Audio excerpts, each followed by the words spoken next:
Good afternoon from the 104.5 The Zone studios. Actually, it's not that. It is Radio Row here in Las Vegas. I am Joe Hunk. Developing news right now. UCLA coach Chip Kelly is heading to Ohio to become the brand new offensive coordinator of Ohio State. That was announced just a little while ago. NFL honors happened last night. Lamar Jackson taking home MVP award. Joe Flacco was your comeback player of the year because, he didn't die on the field, so that's cool. And Will Anderson Jr. as well as C.J. Stroud took home honors as well. So the AFC South getting a little bit of love, just not the Tennessee Titans, as also C.J. Stroud was the offensive rookie of the year. For all the rest that's coming out from Radio Row today, continue listening to 104.5. And for all your foundation repair and waterproofing needs, you need to visit USSTN.com. Breaking news at once on your home for the Vols, the flagship station for your Tennessee Titans, as well as home to 3HL. This is 104.5 The Zone.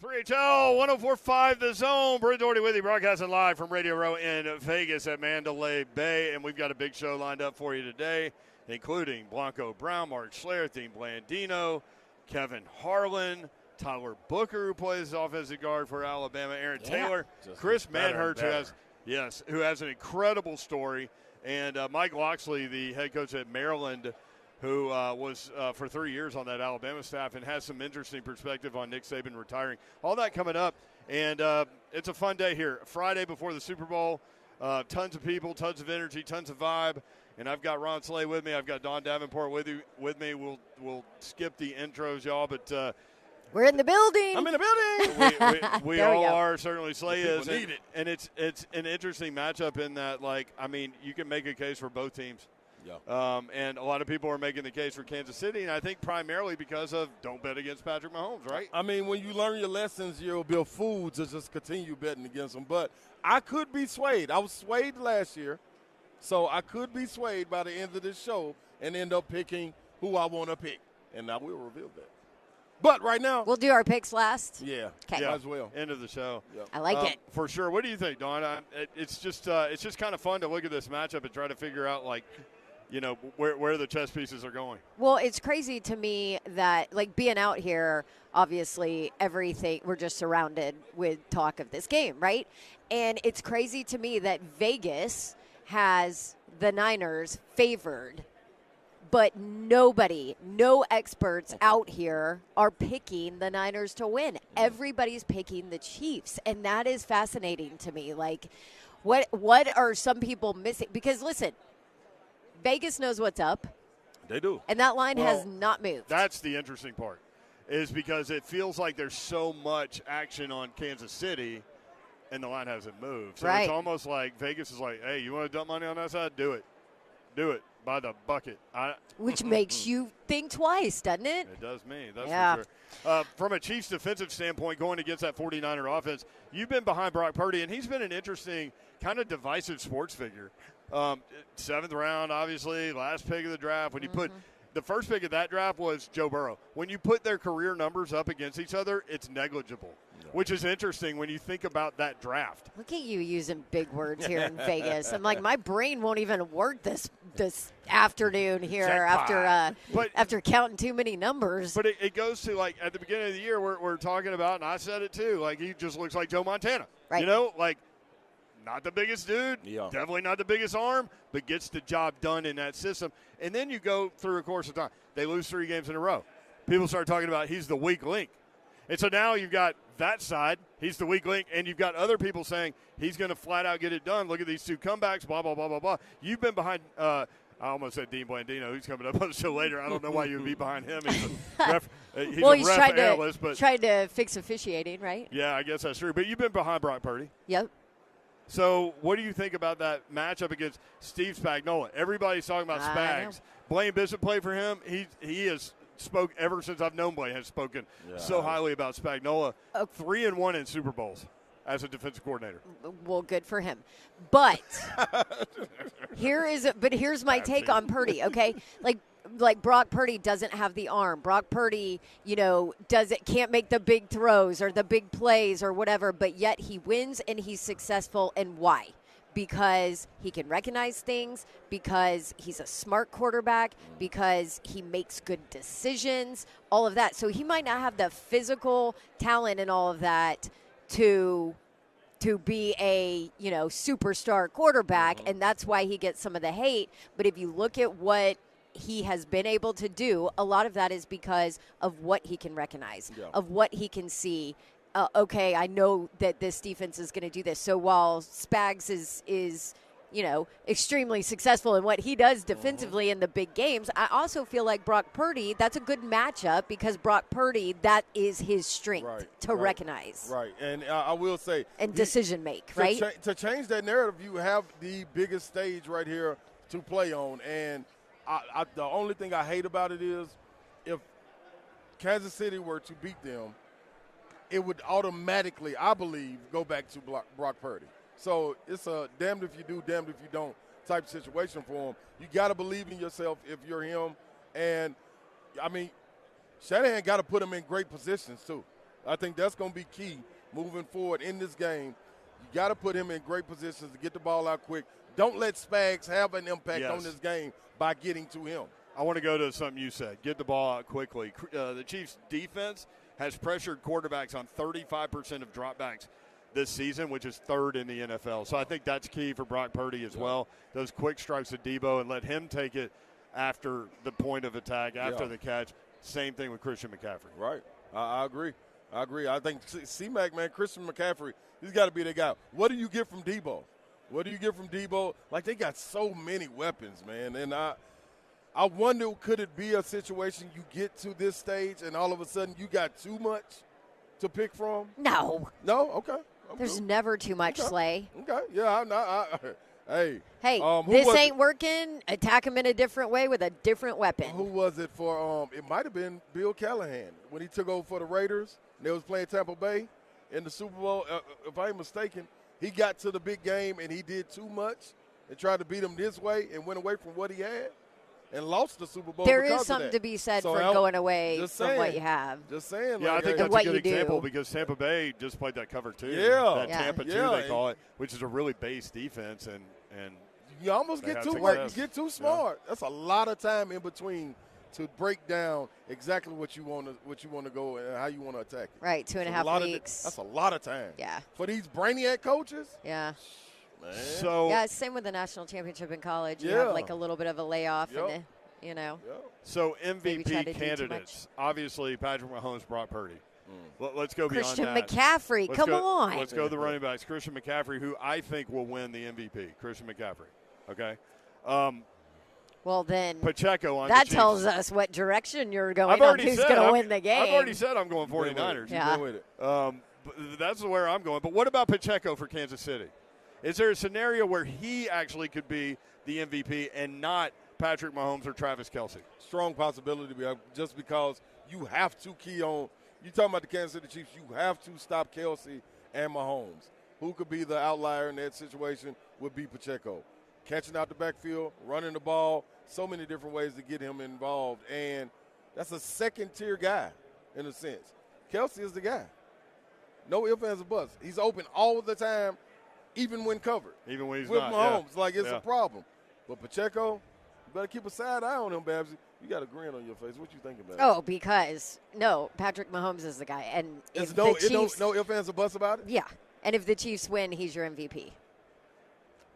That's my take. I don't know, man. Him and Kelce will kind of cancel each other out a little bit. Like I think it would be hard for Kelce to win it because if Kelce has a big game, that means Patrick Mahomes has a big game. True. Yeah. I would put my money on Pat Mahomes, but, man, if it was a secondary market for Pacheco it's definitely him. Yeah. So Ross Whereas Tucker, it should be the dang defense, depending on what happens. Ross Tucker talked about, and he posted about this, 49ers defensive lineman Nick Bosa complaining about the field conditions and the Chiefs' offensive tackles holding. Is that him just kind of laying it out there a little bit, or is this really in his head? If you're worried about field conditions – I've seen that come to fruition, where he gets in players' heads, and Field conditions of what? The Raiders players, some weeks complain about it being slippery in there. Some don't. Like, it's apparently different week to week in there. It's in a dome, which is weird about that, but it's a thing. She'll be right, but who knows? Here's another thing about the dome. Did y'all know this? Patrick Mahomes has never lost in a dome. No, we did not know that. That's a good nugget. Ever. That's a great nugget. Just trying to tell y'all, man. Look at Slay. Listen, a lot of time the writing is on the wall. It's up to you if you're going to close your eyes or open your eyes and read it. Okay, well, what if you bet against him twice and lose, and then bet for him and then lose again? I don't believe that can happen. So I just don't believe that can That'd happen. be like I'm in Vegas. That'd be like Chi-Meg dealing our cards last night. Exactly. Oh my gosh, Chi-Meg. she killed us. Forgot about Chi-Meg. She absolutely ate our dinner. Oh, what's she? Where we go find Chi-Meg? I don't know, but she's got a bunch of our money. She didn't know how to deal with Slay. She did not. Come on, Chi-Meg. That's what she. At one point, she looked at me and said, "I can't with him." Yeah. I'm like, Yeah, she's like, how many times are you going to say my name? Over and over and over, Chi-Meg. oh. So It was a throw fun some name wins to out there. say, It though. was. Her name was legit Chi-Meg. And if Well- she would have let me win, then I wouldn't have had to say her name. It's true. She said it was the machine doing the cards. not Yeah, her. Yeah. Keep on hearing that. She took zero accountability. I didn't there. see There the was zero machine take the accountability money. here. The machine Zero don't reach blame. out and take the money ever. Ever. The machine never takes the money. Come on, Chi-Meg. Chi-Meg's taking the money. She's like, I can't with him. Also, Slay struggled at Wheel of Fortune a little bit. Man, that was a that janky machine hated you. That was a janky machine. That was the only one machine like that in the entire building. And you hit it. And you wouldn't leave You it. picked I couldn't it. leave it. I couldn't. Because I was too this is the invested. problem. He's invested, and he's Too like, well, invested. it's got to hit something soon. Did you ever even win a hand? What did you win? I didn't like? even get a spin. Yeah, you didn't. And I had 3. Yeah. Janky machine. That machine was very nice. Next to yours was very nice. Yeah, of course. It's a janky machine I had. That's a dumb machine. Now we just made him angry. That's a dumb machine. We got to pull him back in. We got to go get him some wings or Dumb, something it's for the dumb. rest of the show. 49ers and Chiefs. So do you have a play on the over-under? What is it, 47 I'm going over. and a half? Yeah, I'm going over. I'm going over 47 and a half, and I'll reveal why on Monday. Why? After the game? Yes, because it's going to hit. I'm going to tell you that. I really can tell you the exact score. And when I tell you about it, you'll think back and be like, that's right. But I got to wait till Monday because I don't want to sway the odds. Yeah, but then like Monday you could say, well, I mean, You it can was say whatever you want. 27-22, and you're like, I had 49. I'm telling you. 31-21, Chiefs. Oh, Oh, gosh. look at that. So you just prime him up a little bit. There And he I'm goes. going to tell y'all why. Right now or later? Monday. Okay. After it happens. Yep. Okay. Just know. Well, that's y'all a going to be great- like, what? That's a great Tell y'all. prognostication. I'm right going to now. need you to, like, record it and send it to us, and we'll listen to it on Monday. How's that? Okay. That sounds good to me. Deal. So funny. Yesterday I was talking to Bruce, our guy from Cumulus, and I was like, you boys see anything weird here? And right as I said it, Wayne Newton walks in. Wayne Newton. He should have came Walked with a in microphone yesterday. and sing it. And That no looks one like he's had- made of wax.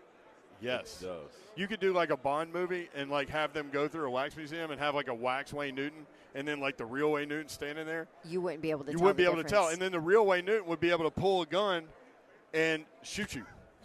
Wait, And you would You should be a movie writer, you Mayor. wouldn't see it coming. sound like a movie from Vegas. Wayne Newton has less wrinkles than I do. I'll put a picture out. You can see it. Cosell had a funny line about him. He looks like he's in a box. Well, Does that mean? Yeah, yeah. maybe. It's, Okay, I'm sorry. yeah. All right. Leave Wayne alone. Coming up next, Aaron, you never know what you're going to get from this show. That's right. Truth. And never walk by and tell us something because it will end up in the air. On the air. Aaron Sure. Taylor, coming up next, we'll break down the game, talking about college football with him as well. That's next, RHL 104.5 The Zone.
3HL broadcasting live from Radio Row in Vegas. Big game coming up this weekend, and we're all here for it. And Aaron Taylor is here for it, former Notre Dame offensive lineman, won a Super Bowl with the Packers against the Patriots with CBS Sports. And you've got another venture, Future Fans Football, AT. What you got going, man? Man, this is an incredible family experience in a box that rethinks how to introduce the rules and concepts of football to young kids in a fun and easy way. I've got a 7-year-old first grader daughter. I'm a girl dad, and she doesn't like football because football takes daddy away.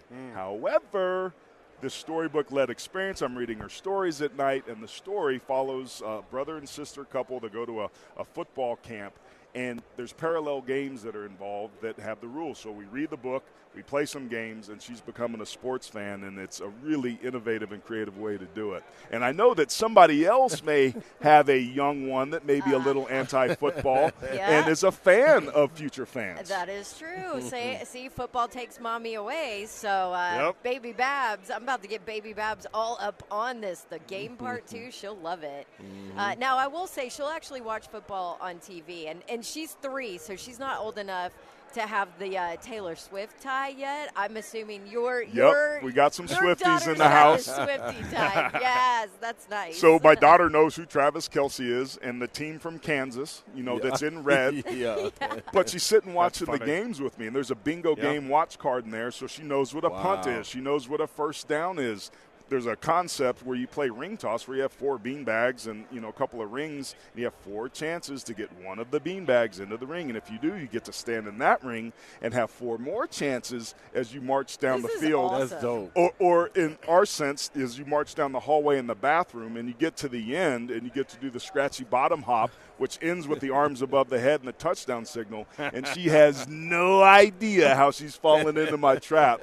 And it's been super fun. Her brothers play with her now, and she's becoming a sports fan in a very creative way. So if you're interested, go to futurefans.com, put in the word super for a 15% discount, or go to amazon.com if you're looking for an innovative way to introduce the greatest sport on the planet to young kids 4 to 10. Very well thought out, very detailed. I love it. Futurefans.com. Davenport will be there. Yep. What do you think about this matchup, man? I'm convinced because everybody thinks Kansas City's going to win that I'm going to go San Francisco.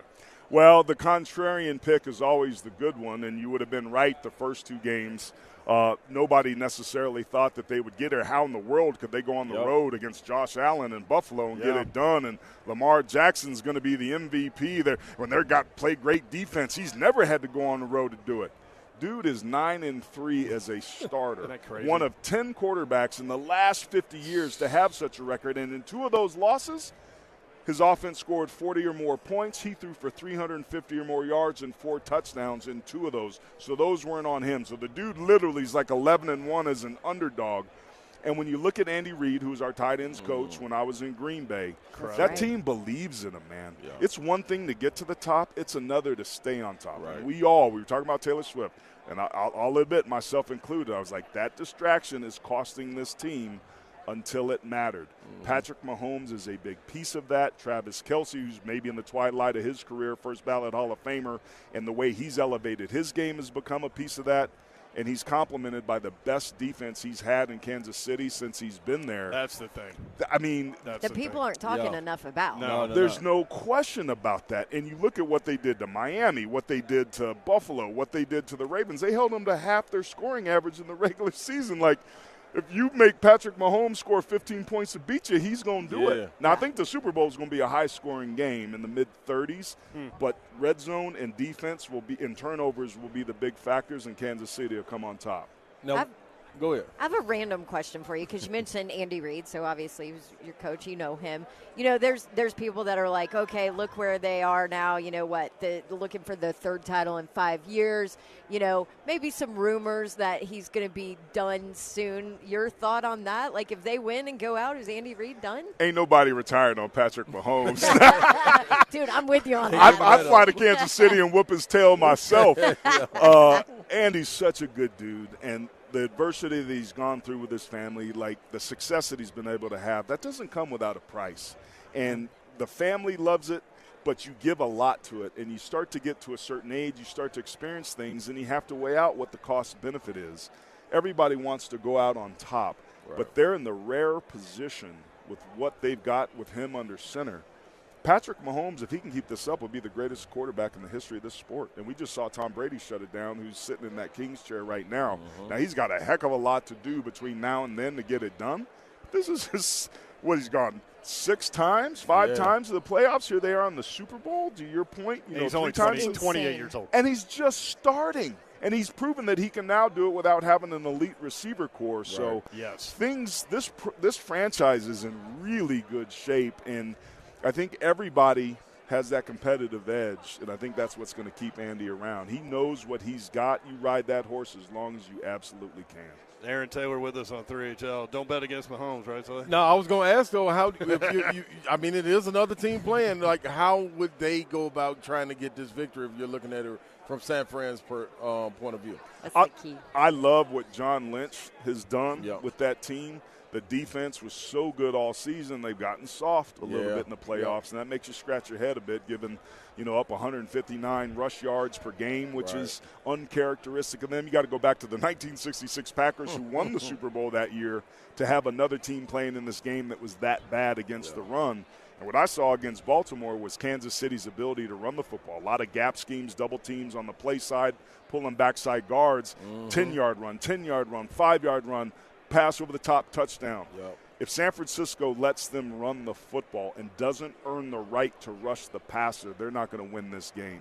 So you want to stop the run, contain Patrick Mahomes. Don't let them get explosive plays. Make them earn it. They've proven they can go down and do that. But I think San Francisco, if they can keep it a low-scoring, small ball game, they'll be okay. Christian McCaffrey can help them do that.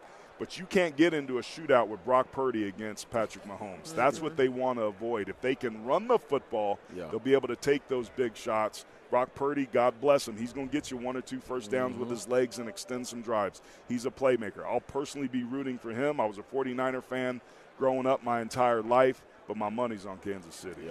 So is he a game manager?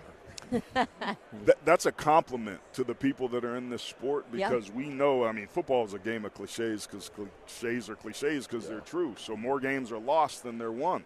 Ask Lamar Jackson about turning the football over.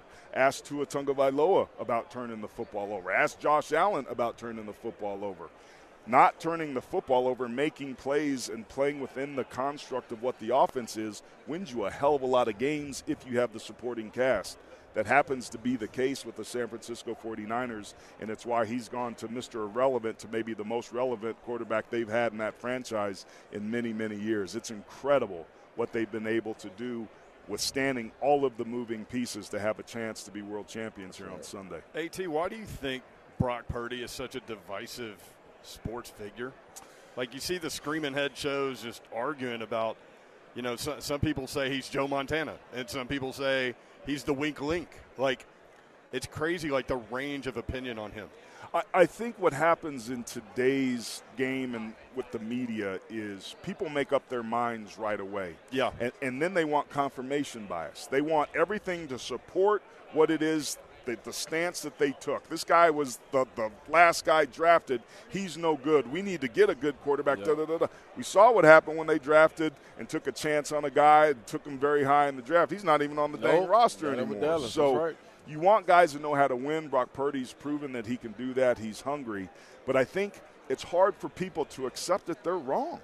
I think it's as simple as that. They don't want to be wrong. Why do you think that is? Because they're human beings. As human nature, right? And human beings aren't good people. Like, it's crazy. They'd rather die on the sword with their boots on than adjust and reassess the facts, right? If we did that in medicine, we'd be in trouble.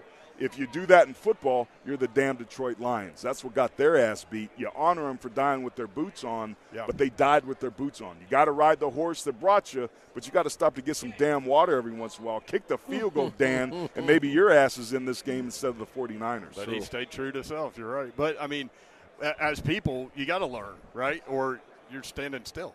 Right. Lamar Jackson, right? There's no way he's going to come into the league and be successful. Boom. Cam Newton was that sort of divisive walking around today. Right? That is a big man. Bro. You forget how big he is till you see him in person again. It's crazy. Like, imagine trying to tackle him. You got to make a business decision. Yeah. You a safety coming up filling the alley? Like, man, I don't want to tackle Not this today. guy. Yeah. Run out of bounds, Cam. Run out of bounds. Yeah.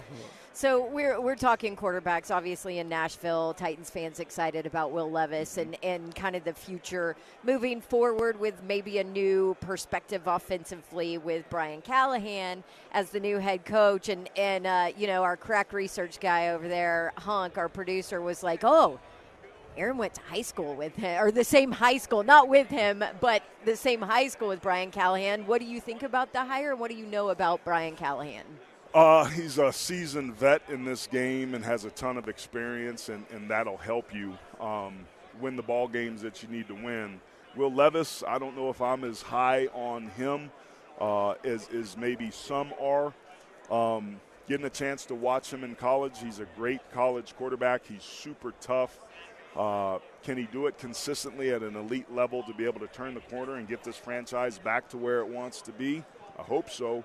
I'm doubtful on that. So I feel like there's some headwinds there, and I don't know if I'm in the minority of thinking that. But you are in our market. Okay. What is it about him? Yeah. I think it gives you pause. Decision-making and consistency, and doing that day in and day out. The good news is that's something you can learn. Right. I watched Jordan Love at Utah State in college throw the prettiest, beautiful spiral you could throw, but you just didn't know who he was going to throw it to. He seems to have fixed that a little bit and is more accurate, making better decisions, and he got San Francisco to the playoffs. So I'm not saying it's a foregone conclusion that Will Levis can't do what it is they want to do.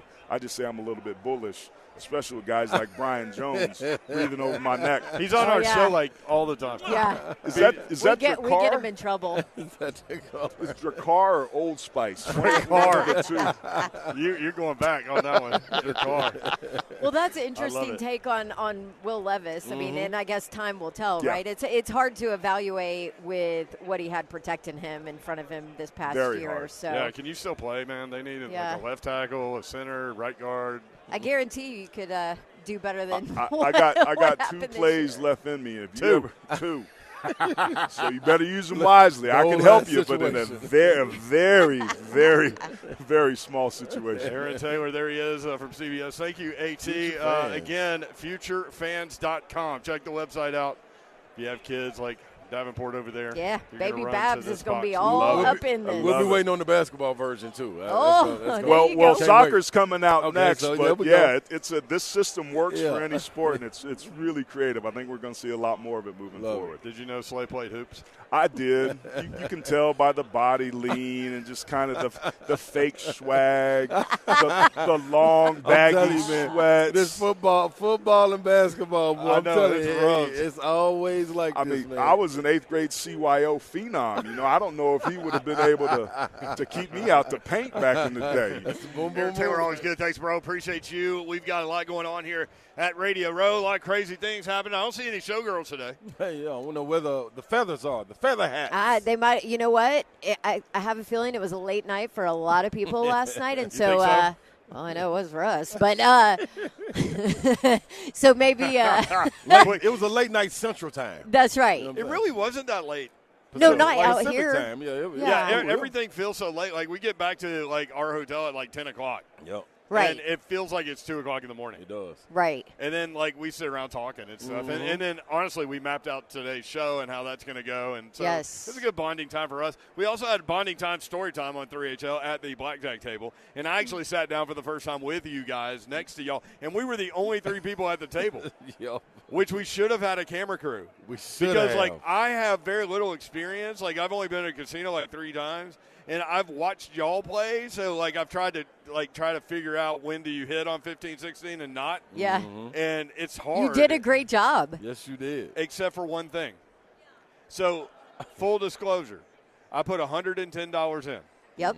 And y'all sat down at a $10 table, but right before I sat down, it turned into a $15 table. We were grandfathered in. You were grandfathered in, so you were playing $10 hands, and I was playing $15 hands. Yes. So I put 110 in, and that's 8 hands basically, right? Yep. Yeah. And so I went almost an hour. Here's the thing, though. I ended up with nothing, which is no surprise to anybody. Like, like you guys were ready to go, and I had like however many chips I had. I'm like, I'm just going to put it all on this one hand. Yeah. Let's see how it goes. And so I draw an 18. and the dealer draws an 8 with the card down, and I'm like, okay, I feel pretty good about a push. You're going to push, yeah. Or whatever, or win, right? Yeah. Right. Ace. Yeah. 19, done. So I I'm forgot done. about that. I have no chips. Funny thing about that is, in 45 minutes or whatever, I sat down and end up from $110 to nothing. I had 7 blackjacks. 7 blackjacks in like 45 minutes. Just to give you perspective Yes. of where me and Slay were Yeah. on this, okay?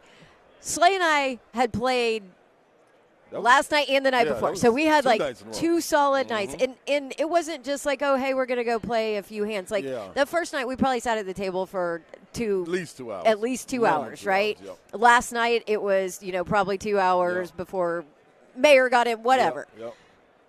We did not have 7 blackjacks combined. Combined. It was dog. crazy. Between me and Slay, Mayor has 7 in like 40 minutes of play and then loses all his money. It's a tough place to be as a people pleaser type personality, also because like everybody's like, yeah, great job, you took my blackjack from me. Like, you You just took that sat ace. down. But You- it was you weird. changed the cards. Crushed. there were weird hands though, because Slay ended up with 2 5s and he split them. He ended up with 4 5s sitting on the table and trying to manage that. With her Dawn, showing a 6. Yeah, exactly. Yeah. Dawn like the ended weakest up hand. with 5 aces Yep. That was on it. a hand, and we're like, Ooh, I was about to say a bad word. That's That what was they're a gambling to Shiano do. show. That's exactly And I'm what like, they I'm do. sorry, guys. I just took all the freaking aces in this stupid hand No, that I crazy. ended up losing. Yep. Yep.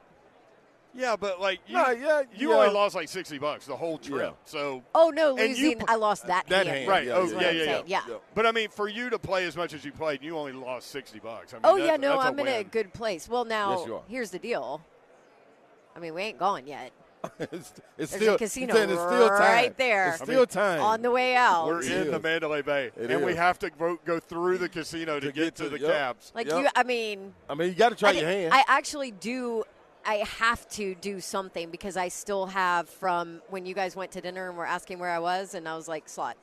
gotta- you So still I gotta still have pick my up from that. money, my paper thing. So I might as well just go put that in a slot and finish hey, it off. It you is know? what it is. Yeah. Let's go get some money. Yeah. I'm with it. So there we go. So we ain't done yet, boys. We ain't done yet. Let's go, baby. So I'm what- not leaving. What is your? I'm not leaving. I'm not leaving. leaving.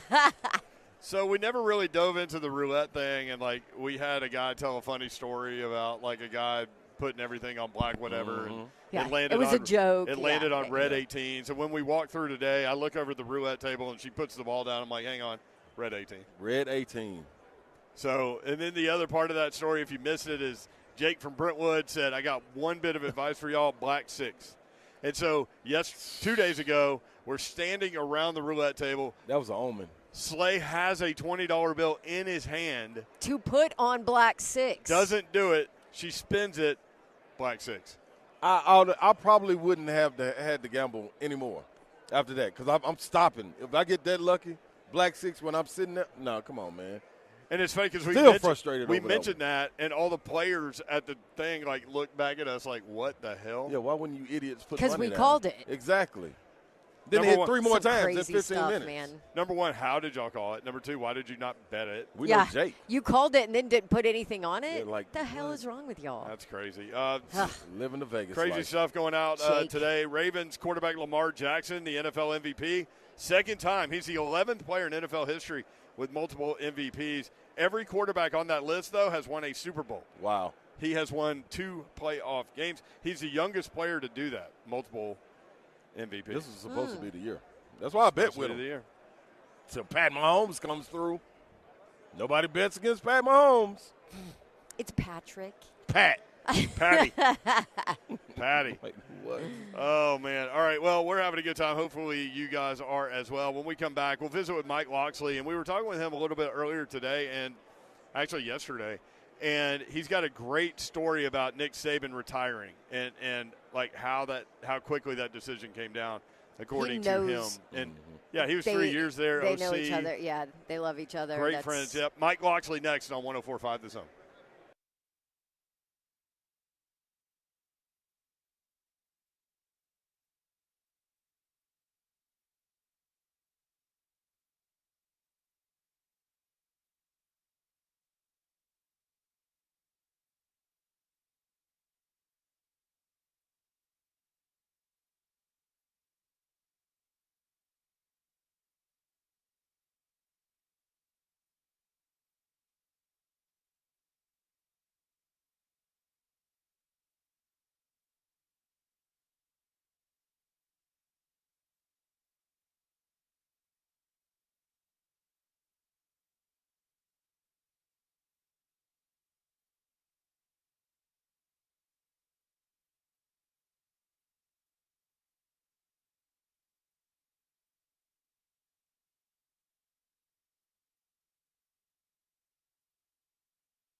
3HL 104.5 The Zone, broadcasting live from Radio Row in Las Vegas at the Mandalay Bay Convention Center. Our thanks to Spring Hill Heating and Cooling, among others, and certainly appreciate all of the businesses that help us bring you this content from Las Vegas. Brent Doherty, Don Davenport, and Ron Slay broadcasting live as we continue to cover the Super Bowl. We're going to talk a little college football now. Mike Loxley, coach at University of Maryland, joins us now. Coach, what's up?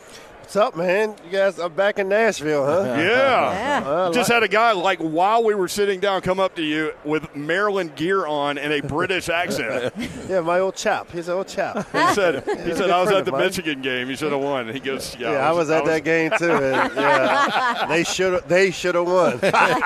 Well, you did win the Music City Bowl in Nashville, and goodness, you man. spent some time at Alabama. It had to feel good to take down Auburn. Sorry, Don, close your ears. I know. Take down Auburn Coach like that. knows, Between her and my daughter, my daughter's an Auburn grad. She played soccer. She played soccer there while I'm coaching at Alabama. Yeah. Now, the way soccer works, she got offered as a 10th grader and committed because she was part of the Olympic development and all that.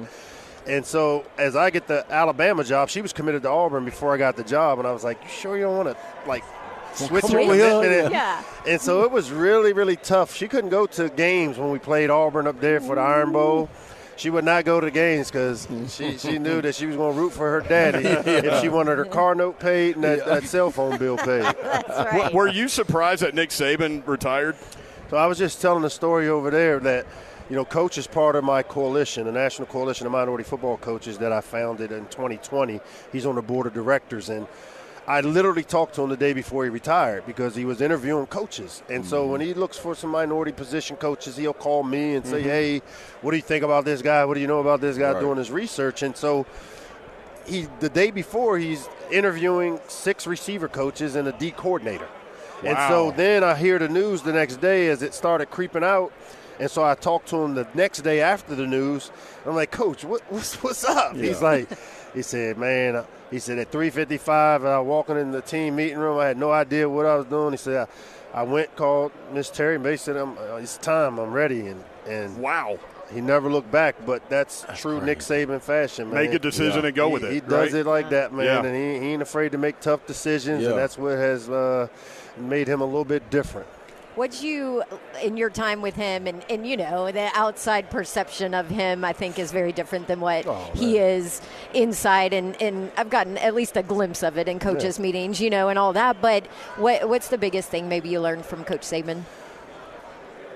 Complacency. He hates complacency. Every day you walk in that building, it's 4th and 1 with the ball at the -40. So just think about that. If you played football, 4th and 1 at the -40, you had a critical call, and you got to approach every day you walked in that building. It was like 4th and 1. Yeah. And if you love that, which Nick loved that, making big decisions, having that pressure. But not everybody's built for it, man. And Coach was built for that stuff, man. And I enjoyed the 3 years I got to spend in sitting around that table, getting behind the curtains of. And if you look at the guys that had opportunities to sit around that table, like myself, Sark, Kirby, Lane, I'm the only minority branch off that tree, and which is why I created this foundation. Right. But everybody's having success with what I call Grandma's chocolate chip cookie recipe. Yeah. Once you get Grandma's chocolate chip cookie recipe, the only problem you find out is, like, if it says 2 cups of chocolate chips, don't try to put 3. Yeah. Because some people try to do just to make it their own. Like, I don't do it. Like, well, I took Grandma's chocolate chip cookie recipe and I'm putting my personality on it, but I'm following it. But I got to be able to get the same ingredients we had down at Alabama. That's the thing, and that's what this NIL world and transfer portal has done, and it's run some good coaches out of the games. Yeah. No doubt. We've seen a lot of college coaches jump into the NFL. We'll get into that, but before, just to kind of wrap up the Saban-Alabama conversation, I know that your name came up as a candidate for that job. Was there any legitimacy to that? I never was contacted, but I do know this. Everybody whose name that was surfaced got paid off of it. New contract. That's right. I mean, Mike Norvell got paid. Sark got paid. I'm looking at Jimmy Sexton like, how come my name ain't come up? Where's my payday? Jimmy represents all those dudes. I'm like, why am I the secret candidate? Please call me. Pull the curtain back. Please call me. God, it's funny. I got to ask you this, man. With you starting the National Coalition of minority football coaches. What kind of influence, you being from the DMV area, what kind of influence did John Thompson have on you? I was part of the BCA, which was the Black Coaches Association. And if you know the history of that, which I do, Coach Thompson, Nolan Richardson, George Raveling, John Chaney were the forefathers that, and we were dealing with issues back then like Prop 48, Prop 42, and I grew up in the shadows. Coach Thompson, big coach as we call him, hated football. He said it was a gladiator, big dumb sport. Well, I don't know why y'all do all that. As big as he is. As big as he was. There were no parts of football. But what I learned from Coach Thompson, and he is my coaching idol, not because he coached basketball and I grew up in D.C. and La Jolla, Paranoia, but he stood for something more than just being a coach. Right. And I still believe the most value that you'll ever create for yourself is when you do something for others or a cause bigger than your own. Yep. And that's what he did, man. And he wasn't afraid, didn't apologize for it. And he was unapologetically black. And he took Allen Iverson out when he got out of jail. And Mama came up, and Alonzo Mourning, and he fought, Rayful Edmonds. That's who Coach Loxley is, man. I wish I could have the impact that he had on the game. But because of the work they did with the BCA, and when the BCA disbanded, we didn't have an organization that was an advocate for minority coaches. But I also know the reason that the BCA kind of went away was it tried to be all things to all people. Right. And it was stretched too thin. And what I've done with the coalition is I made it very football-centric. All right, football is the engine that drives the train in college with the money. It's a money pit in college, and it's the money pit with the NFL. We're watching it right now. We don't see the representation of minority coaches. Right. When you look at the NBA, they have a ton of representation of minority coaches, and most of them are former players. That's right. You look at the Major League Baseball. Most of the managers played Major League Baseball. You look at hockey. Most of them played hockey. Well, 80% of minorities play football in NFL, 70% in college. But yet we don't have the leadership at the top like you do in basketball and baseball and hockey. Why is that? And so instead of just keep talking about the problem, I decided to be part of the solution, create an organization that's an advocate for minorities, but football-centric only. I don't want to do too much for too many, and I want to stay focused on how can we get minority coaches hired. Well, the NFL, and the reason I'm here is for my part-time job, is the NFL had 4 minority coaches hired this cycle. Yeah. All right, you have Raheem recycled in Atlanta. You had Mayo up in New England.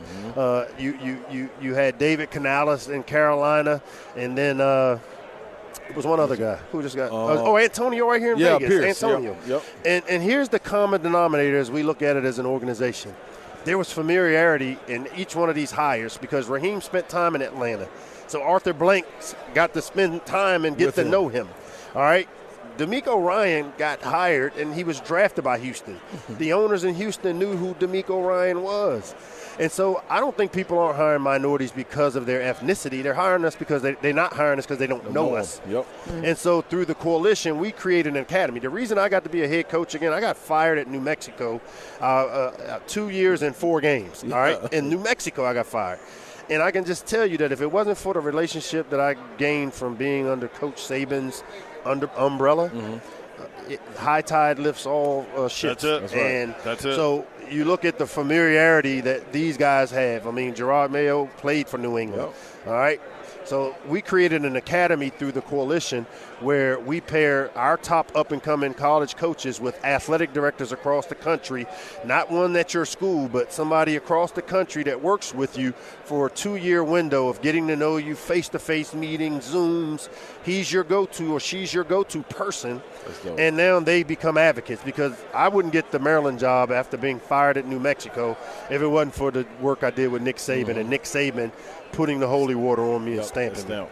Man, that's great. That's stuff. life. Everything's about relationships. Yeah. It is. Okay, we're out of time, but just one question on the way out. What's your team going to look like next year? What you think?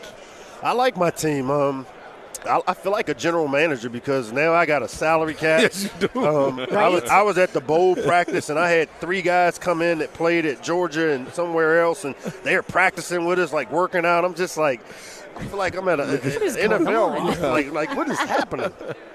I like the way our team is going. We've got a really strong foundation that a lot of people played a role in creating for us at Maryland. If we can just figure out this NIL piece, the sky's the limit for us because we got a lot of talented players. You look across the NFL, 2 of the top receivers are Terps.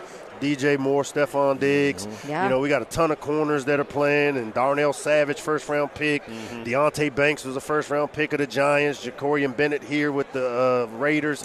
Yeah. We got a lot of really talented players in the league that have come through our program, and if I can find a way to build a wall around the DMV, man, got something there. Sky's the limit, man. We get 12 playoff teams. Somebody help me get some of this NIL money and watch old Coach Locke's work, man. Watch you go to work. You got to be a general manager. You also have to figure out how to raise it, what the SEC and the Big Ten are doing, and all that stuff. But no, that ain't for me to figure out. That's above my pay grade.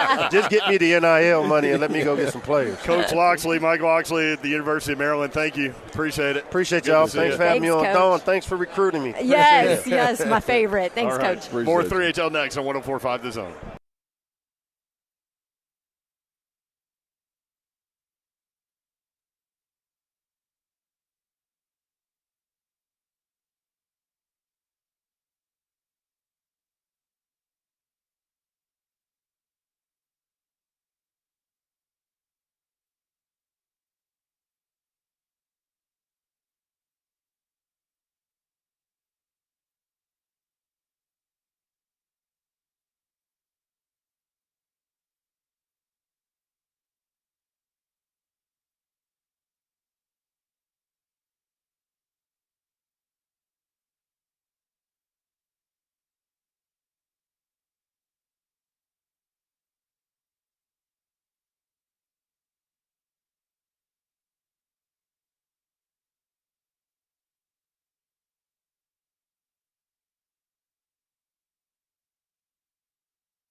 NHL broadcasting live from Radio Row in Vegas at Mandalay Bay. Our thanks to Spring Hill Heating and Cooling, among others. You can check out more information online, 1045thezone.com. Sitting down at the table, starting at tight end with the Denver Broncos. Chris Manhertz joins us now. Chris, what's up? How are you, man? How you guys doing?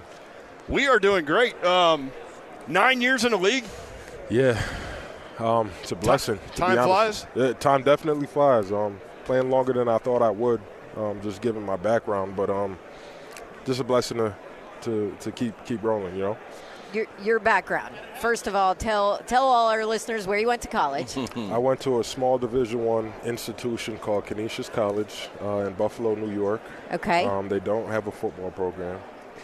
They still don't have a football program, but I was. But they have a player in the league. They have a player in the league, ironically. How things have worked out. That's like, this is crazy. This is going to sound crazy to a lot of people. You never played football. No. You didn't play before the league. You didn't play Pee Wee. You didn't play Pop Warner. Like, none of it. No, my only experience playing football, if any, prior to that was, some Madden. Playing video games with my boys and stuff. But hey, practice. You can learn the game that way, right? I did. Actually, it helped kind of accelerate the mental part of the game, especially me just initially playing, learning coverages, things like that. So it's been quite the journey. So how did it all happen? Like, take us kind of back 9 years ago. I know you said the Buffalo Bills gave you your first chance and probably signed you into a camp, right? So you got some experience. But what went through your head that said, you know what, I'm going to try this? I kind of operated under the mindset that, look, I have literally nothing to lose here. I've completed my 4 years of college. I obtained 2 degrees from it. I was preparing myself to play and to get an opportunity to play overseas basketball at the time upon graduating.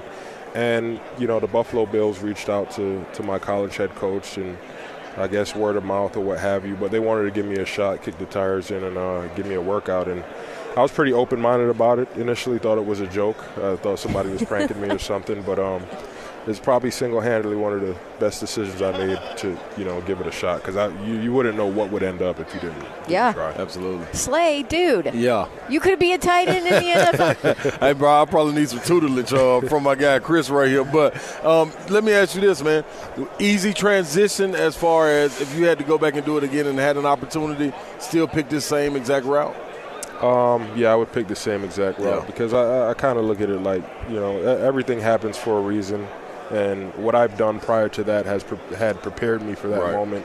And what I mean by that is, the work ethic that was kind of instilled at a young age, and all the character building stuff that you just learn through sports, playing basketball, being a 3-year captain, things like that. And for me, it was just one of those challenges that I said, look, literally I have very little to lose here. It's worth the risk. And, let me just give it my all and see where it ends up. Yeah. Basketball. How does it relate to the position you play now? And did any of that help you, or did you have to delete all that and just download some new information to play tight end? A little bit half and half. That's what I'm talking about, baby. That's what I'm talking about. I thought that coming into it, you think of former basketball players, tight ends that play the game and excelled at this game, the Tony Gonzalez's, the Jimmy Grahams, all those type of guys. And I thought I was going to be a pass catcher coming out of it. I thought I was going to be the third down god. But I ended up being a pretty proficient and good blocker, and that has pretty much been my bread and butter since I've entered the league, and kind of carved out a niche, and it's working. So it doesn't matter how you get it, as long as you get it. You better know it. Chris Manhertz joins us, tight end for the Denver Broncos. You mentioned the blocking element. That's surprising to me. Like, basketball player at Canisius, I would think athletic, you end up catching a lot of footballs. How did you get good at blocking? I think it kind of just stemmed from me trying to figure out a way to even just stay on the roster. Because a lot of those things you kind of have to think back and say, what can I do better than everybody else here that's a need?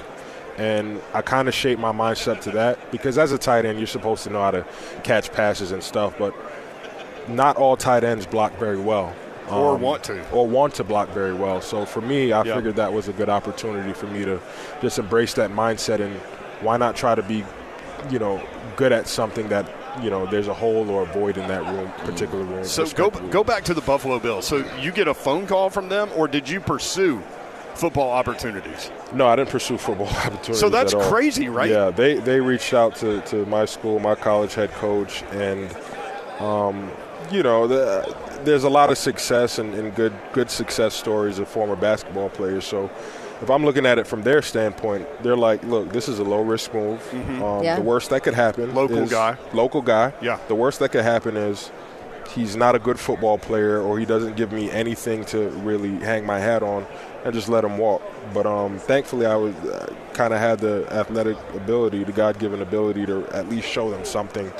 And then, shortly thereafter, it's just now you were just holding in and working on your skills and techniques. So what was that first camp like? You kind of let us in a little bit, like you're kind of looking around, trying to figure out how do I make my space here. I didn't even know how to put on a helmet in pad school. Oh, my gosh. So there was a plethora of things going through my mind. Amazing. 9 years in the league now. This is an amazing story. You have the mental aspect of learning a playbook without having any insight on what that looks like, how that works, whatever. And then you have the physical part to where, it's a pretty violent game. Thankfully, the physical part for me was the easier of the two transition. Yeah. The mental part was a lot more challenging for me and really didn't start really catching on until probably after my third year. Were there guys in the locker room that helped you learn playbook and all this? Because it was all new to you. Help you put your shoulder pads on? To a degree. Thankfully, early on, I had some great veterans, great leadership. But at the same time, you say guys help us as if there's a gray area because we're all trying to compete for the same job. Right. That's right. Yeah. We're all trying to compete for the same job. Yeah. So a lot of guys don't even have even if they wanted to, they don't have the time to really – they have to focus on them to put themselves in a position to make a team, earn a roster spot, provide for their families, things like that. So, a lot of it was just me just kind of fending from just grinding it out. Is that where the ideal for no backing down came from? Your book? Well, that's Sean's book. Oh, that's his book. Oh, okay, Sean's that's book. his book, but it's pretty synonymous with everything. That's why I appreciate Sean as my agent, because not to say that we have a similar background, but we have a very similar mindset when it comes to a lot of things. Started as a small-time agent for Sean, and him just working his way up, and obviously had his big viral moment. How funny was that to you, like seeing that on television? It was hilarious. Sean Stellato, who is Tommy DeVito's agent. I couldn't believe it. My phone was getting ringed off the hook. Like, is this your guy? Is this your agent? Yes, that's him, and that's how he's always been since I met him. So it's really nothing. Nothing that has changed but the spotlight for him. Love that. That's so funny. Okay, so Denver. You play for the Broncos, obviously. A whole lot of talk about everything that went down this year, and obviously we're all on the outside, so we just hear and see the media reports and all of Which that. Which are always true, right? Sure. I'm sure they're always 100% accurate. Sources, yeah. My unnamed sources. But what was it like in that locker room this past season? How difficult was this season, and were there moments, where it wasn't what it seemed out in the open? Well, I mean, that's a loaded question. I'll just start by saying that the season didn't end up how we wanted it to, obviously, right? We want to make the playoffs. We want to have an opportunity to compete for, an extended season, win a championship. So from that standpoint, we didn't hit our mark collectively as a goal. That's always the goal. I think what you're alluding to is what maybe transpired in the middle of that towards the end of the season. Perhaps, what have you. Yes. That was kind of unique. I've never been a part of something like that, and I'll start off by saying that Russ is a tremendous guy, tremendous quarterback, checks all the boxes, hard worker, does everything right, first one in there, last to leave, all of those things. And when somebody from up top makes a decision, it's kind of like one of those things as players. One, we have no control over that decision. Yep. Yeah. And two, we kind of have to roll with it because we can't really dwell on the decision that was made, what went into it, what have you. We have a game to prepare for. Doesn't make it easy, though. It doesn't make it easy. Yeah. It was definitely awkward, I would say, because, again, it's, you go from, starting quarterback to backup quarterback towards the end of the season, And obviously, none of us really saw it coming, Yeah. but it was just one of those things where we just kind of have to trust the decision makers and putting our team in the best position to win games. Is the altitude thing in Denver a real thing? It is a real thing, but after I think maybe 2 weeks, maybe a week and a half, you kind of get settled in. But when I first moved there, It was you know, tough. dry lips, dry Yep. mouth, Yeah. you know, all those type of things. Especially So- coming from like north. Exactly. North. Exactly. North. You know. Were you in Carolina at the same time as CMC? CMC threw me my first touchdown. Is that right? No way. He threw me my first touchdown. You still He still threw have his the ball? Of course. I had to keep that ball. It was Monday Night Football. But Nice. Christian is one of the most gifted players I've ever I mean, it's even been unreal. around. Like, the guy is – I can't say enough good things about the guy. Like, hard worker, you know, takes care of his body very well, tough, diligent, you know, great teammate. All those he checks all those boxes, and I'm excited for him, and I hope that he ends up a champion after this. MVP, perhaps. Yeah. What do you think Never know. happens? With what? Super Bowl. Because I have my guys on, one of my good friends on the 49ers, I want to see the 49ers win for the sake of Christian. Yep. He's been through a lot in his career, and obviously a lot of things and a lot of adversity came his way, but it'll be great, not only for him, but, you know, the collective. You know, I know George. Like, I want to see my guys win. You know, Yeah. so, yeah. No. You still hit the hardwood every once in a while? No, I can't do that, man. My knees, the way my knees are set up, it's not the cartilage. in Low between impact, baby. Low Yeah. See, I was thinking him talking blocking, and I'm like, of course, like boom boom room Yeah, down in man, the paint. yeah. Like, He's of right course there you're in going the to be good at trenches. that, Right there in right? the trenches Yep. with it. Bring it. Absolutely. So your whole, like, as you're growing up, you're thinking, I'm going to be an NBA player? That's all I had my eyes on. That's the only sport that I've played. That's the only sport that I've invested my athletic career in. I didn't play anything else. So it's kind of a huge pivot for me. But like I said, it was a good decision. I'm open-minded enough to try. And, you know, I just look at things just very simple. You know, my basketball career was my basketball career. That's done with. My football career is what I'm doing now. And eventually I'm going to be done with this football thing and put that to bed in whatever endeavors I want to do Like later. chapters in life. Exactly. Yeah. Have you thought about that transition as you get into 9-10 years and like at some point that window starts to close? Like what have you thought about doing as far as your transition? I think about it all the time. I've even, you know, throughout every offseason just try to expose myself, whether it be the internships. I've interned for Fox Sports maybe 3 summers ago. Like, media might be a route, business might be a route. Like I said, it's kind of wide open, but eventually I'm going to have to hone in onto one thing. But my biggest thing at this point is exposing myself to as many things and ideas as possible so that it smooths the transition later. I'm sure there'll be an adjustment. Oh, but, without question. It'll smooth it out. Yeah. Well, Chris, we appreciate you sharing your story. Good It's a stuff. testament to people out there, not even in the sports world, that you are convinced your life is going to go this way. God has different plans sometimes. You got to be willing to roll with it. And I feel like the only thing that's constant throughout those changes, whatever that looks like throughout my life, is just the mentality. I'm going to have the same mentality I have now into whatever endeavor I want to do later, and it has served me well. So it's kind of a formula that I don't want to screw up. Great job, Chris. Chris Manhertz with the Denver Broncos, plays tight end. Great story, man. Thank you very much for sharing. Appreciate you. Appreciate your time. All right, 3HL, back with more next on 104.5 The Zone.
3HL broadcasting live from Radio Row in Vegas, Mandalay Bay, Friday edition. Get Friday. Is that what it is? I mean, if you want to have trash talk, that's cool, too. Yeah, Brent Doherty, Ron Slade. Don Davenport's here. Hi, how are you? Let's go. Listen Making to this. it. All right, at the table, you'll recognize the voice, best voice in broadcasting. Kevin Harlan joins us now. Westwood One Call coming up on 104.5 The Zone, Super Bowl, Chiefs, and 49ers. Kevin, what's up? How are you? I'm going to go to the Low T Center and try to lower my voice here as we get closer to the game. Yeah. They'll love that. I like the ball rate. That's free advertising, right? Yes. Yeah, that's listen, good. like More money. You do every sport, so like, what is your favorite play-by-play assignment?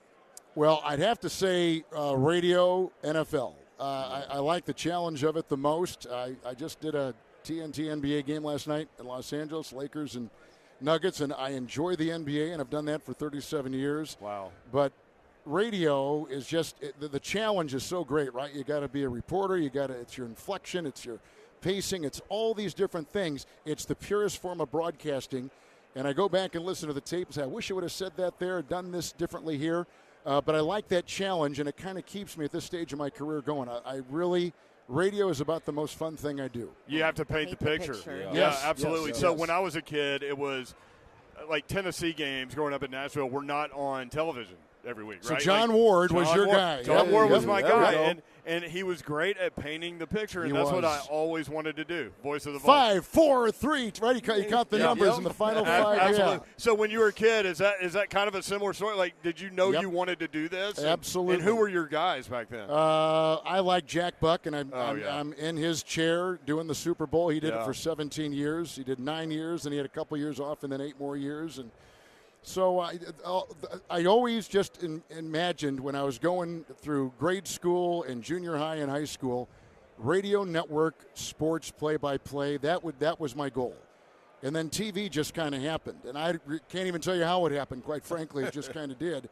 But in my heart, it was always radio play-by-play. So once I left Fox and went to CBS, doing the Final Four for 5 years was great. And then I switched over to Monday Night Football and then started doing the Super Bowl. My happiest years in broadcasting have been since then. So I started doing the Final Four in 03, stopped in 08, started doing Monday Night Football in 09.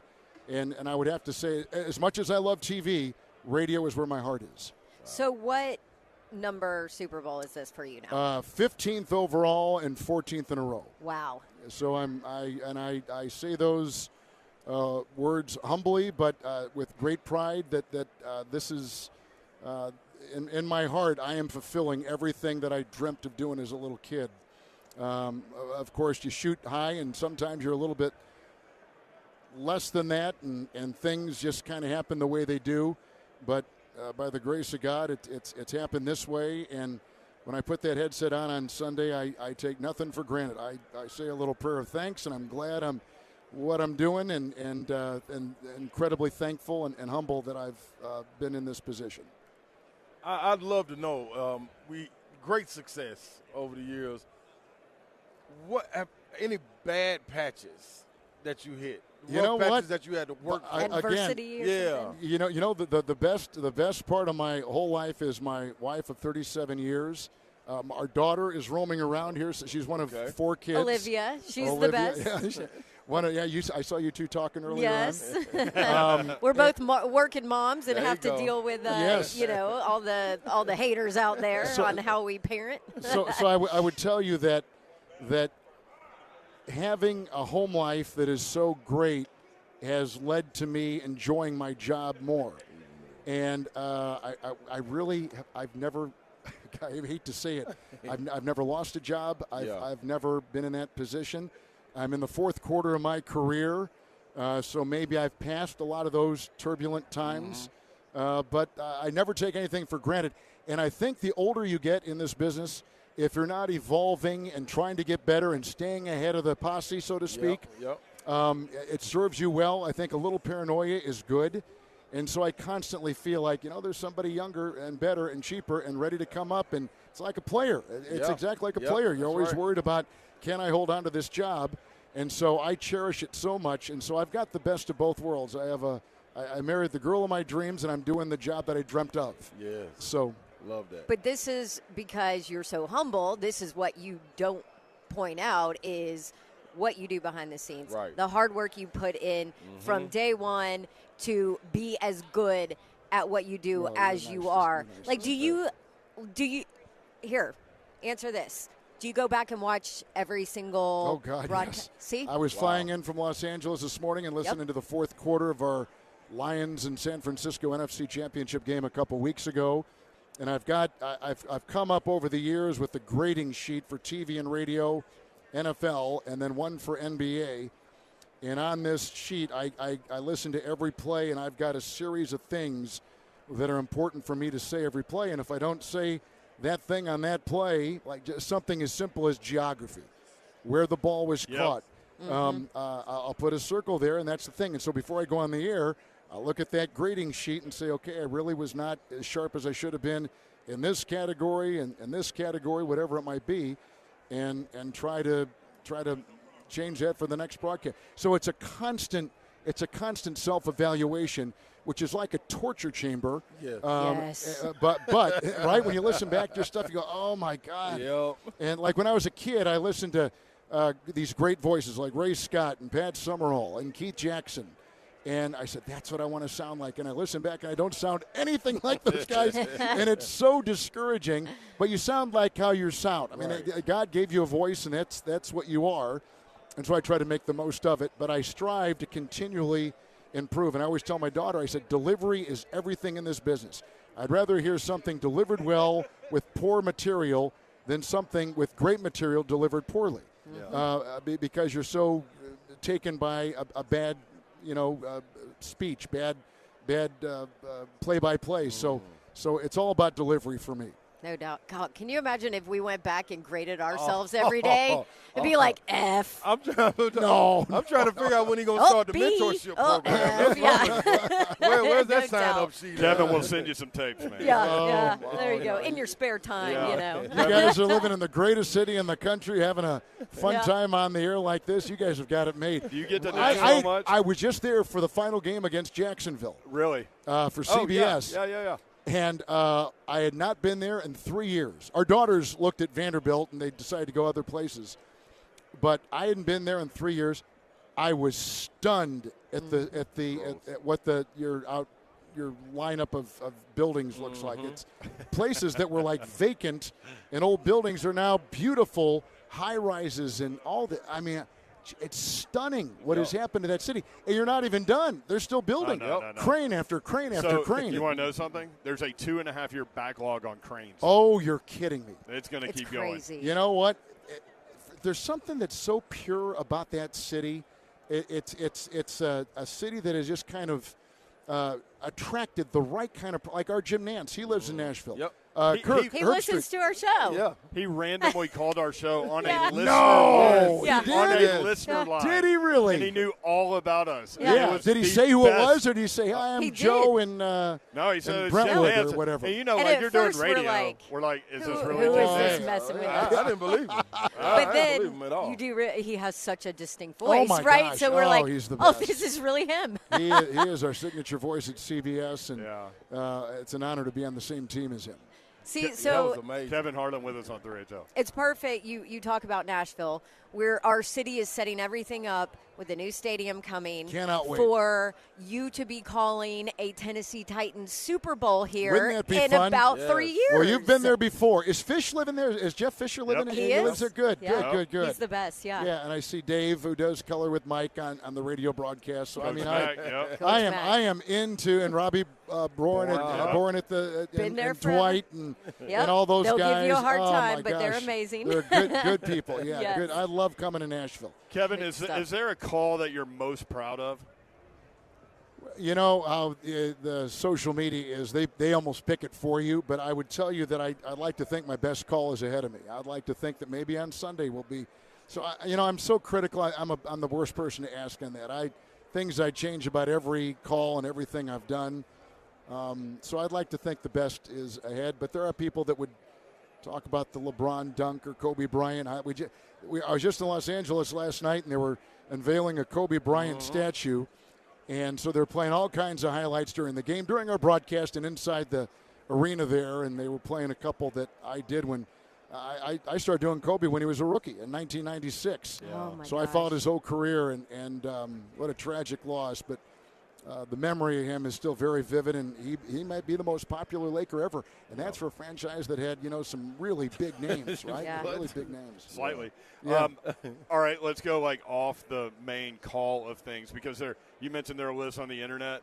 So you go from anywhere from a fan winning a Frosty that you call straight up, beer spilling on a player, a baby race I saw. Cat. How much fun do you have with those things? Well, the older I get, I'm having more fun because I guess I fear nothing. I think the more relaxed you are, the more at peace you are with whatever you say in those circumstances. Yeah. Now, when I get down to the nuts and bolts, it's a different Yeah. story. But when you're having fun, you're having fun. I'm sure the people that listen to your show, feel the same way about you guys. They can tell you're all friends. That's they our can goal. tell, Yeah. and you can tell that. And so I guess I've just become now more comfortable.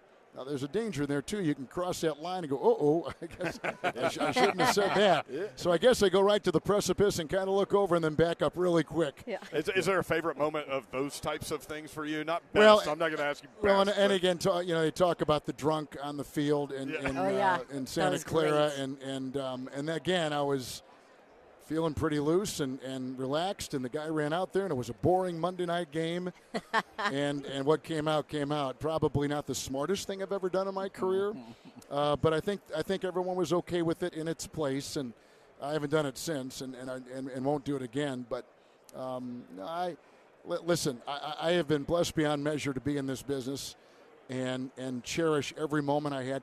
I'm 63 now, and I'll be 64 later this summer. And know that the clock is ticking, and I see a lot of my friends retiring, and the business has changed, as we all know. So I think the older I get, and I think everybody says this about whatever profession they're in, you appreciate more the people you run into, and you see from familiar faces, and the experiences you have, and that's kind of the state I'm in right now. Which you really get to do this week, right? Yeah. Everybody wants to talk to you. Yeah, this is a lot of fun to see familiar faces and friends. So on the way out, just real quick, before we wrap things up, obviously we have to ask you about the game. San Francisco favored, but everybody's picking the Chiefs. Yeah. What's going to be the key in this one? Well, yards after catch, Mahomes' performance, how Purdy is going to do. All these different things are important things to do on your list of what to check off. Every time I think I've got a team with an advantage, I see a counter on the other side, and vice versa. Yeah. I don't know how it's going to go. Honest to God, Isn't that the beauty of this matchup? It is, yeah. This matchup is very equal. It's more equal than people think. Yeah. I saw the Chiefs against Miami in Buffalo, and then I saw San Francisco last week. I've done multiple games with both teams this year for CBS, and can tell you that the difference between them is an eyelash. I think it's incredible. Now, everyone's talking about Mahomes, and I get that, and they should, and he's a generational talent, but Purdy should not be. He has done what he's done in 2 years, nothing short of remarkable. Kevin Harlan, he'll be on the call. Westwood 1, 104.5 The Zone on Sunday, the big game. I'll be thinking of your station as we're sitting in that booth over at the stadium over here. As I do all the time. And think of this compelling conversation. That's right. No, this has been so much fun. Thank you for having me. Thank you for carrying the games. Yes, sir. And I do mean it sincerely when I see familiar faces, and sometimes I'll get lost on what city I'm going to. But I do recognize everybody here, and it's always fun to see you. And thank you so much for welcoming onto your show. Thank you. It's an honor. Kevin Harlan. Yes. All right, fourth Best of the 3HL coming up on 104.5 The Zone.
3HL 104.5 The Zone, continuing, easy for me to say, our broadcast from Radio Row in Vegas, Mandalay Bay Complex, I guess, Convention Center. Brett Doherty, Ron Slay, and Don Davenport. Dean Blandino joins us at the table now. He's going to officiate how we do.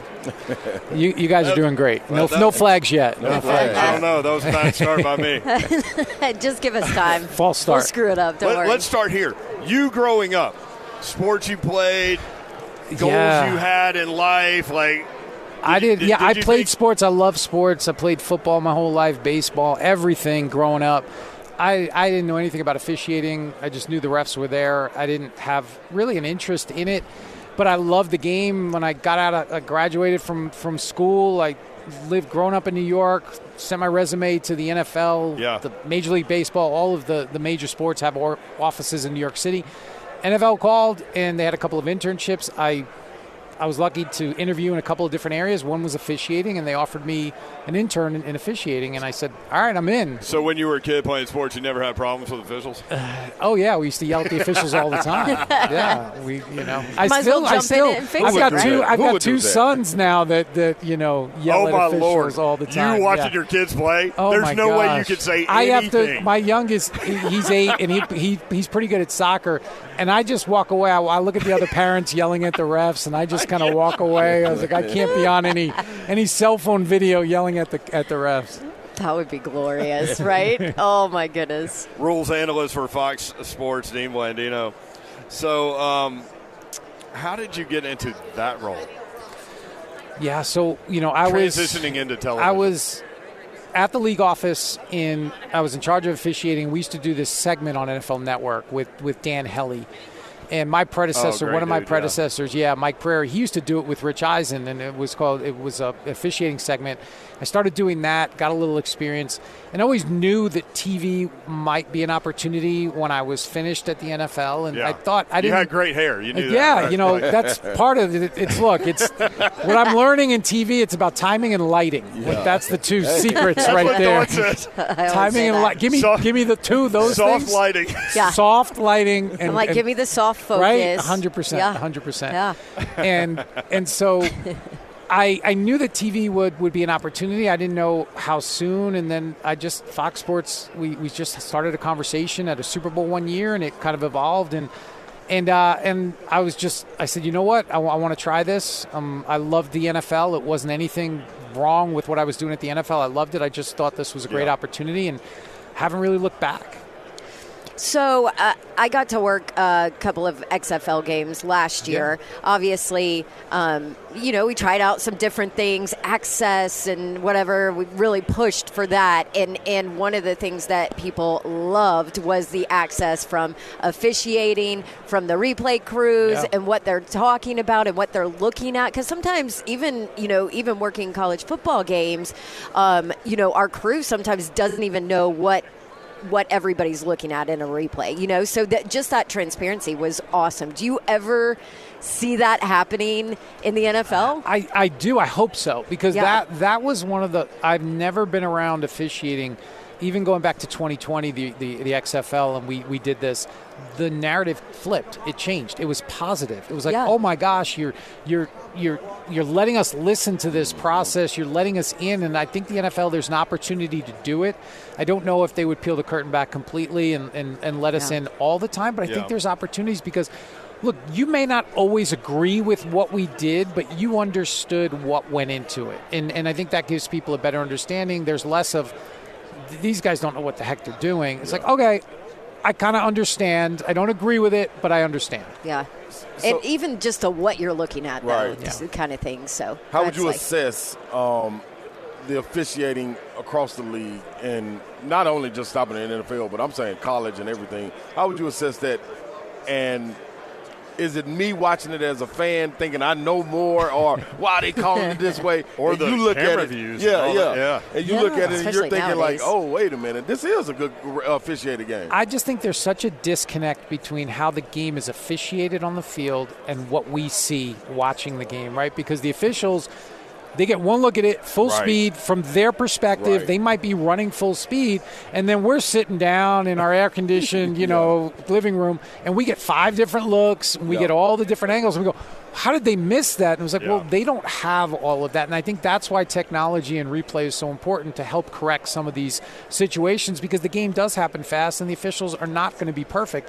I just think the scrutiny is greater than it's ever been. You got social media, you have all these different things. But you're not alone. I mean, there's a lot of people feel that way. Yeah. Dean Blandino with us on 3HL, and you're part of that scrutiny, honestly. 100%. And so when you first started doing this, was there an anxiety level within yourself as to, like, how much do I say here? Like, how deep in do I go?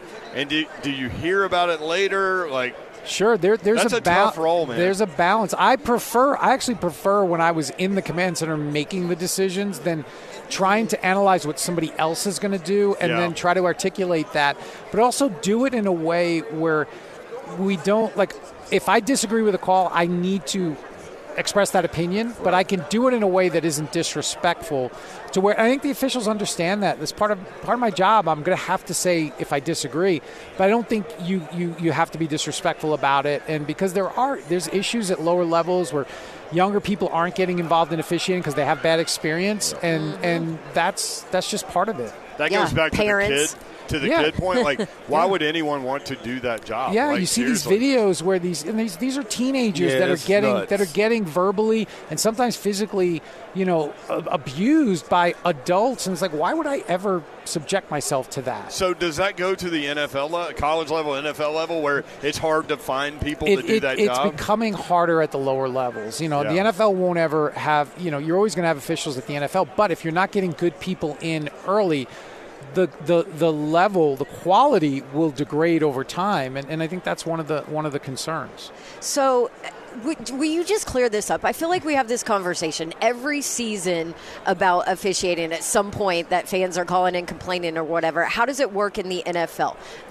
Back in the day, it was like that was their side job. Yeah. Where are we now from that standpoint? It's interesting. When I first started, late 90s, they had a full-time job and they officiated on the side. Now, especially when they get to the college level, the FBS level, they officiate. And they might have a part-time gig because there's so much that goes into it now.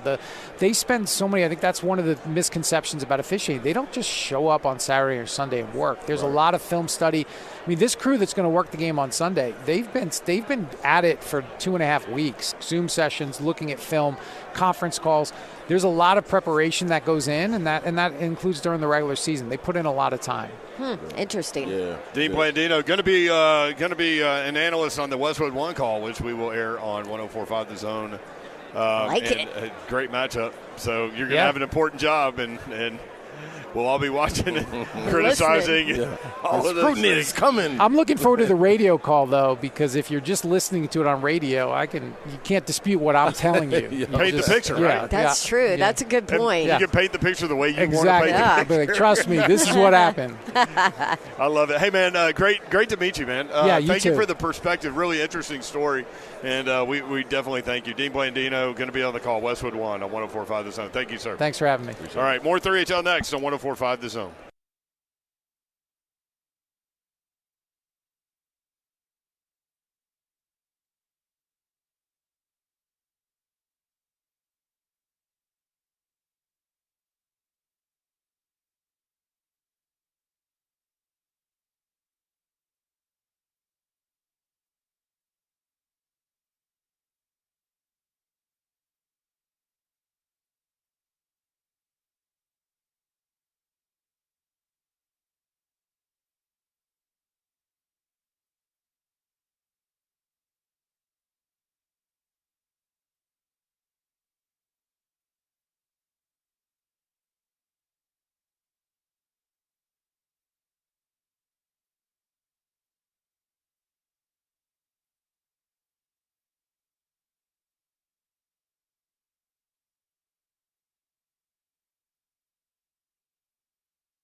3HL 104.5 The Zone, as we are sitting here, Radio Row on Friday, and I am joined by, I'm just going to call you American Ninja Warrior. I'm just going to call you that. So it's Akbar. Now you're going to have Akbar, okay, this is like the big game. Yes. This is your Super Bowl. This is your Super Bowl of all guests' name.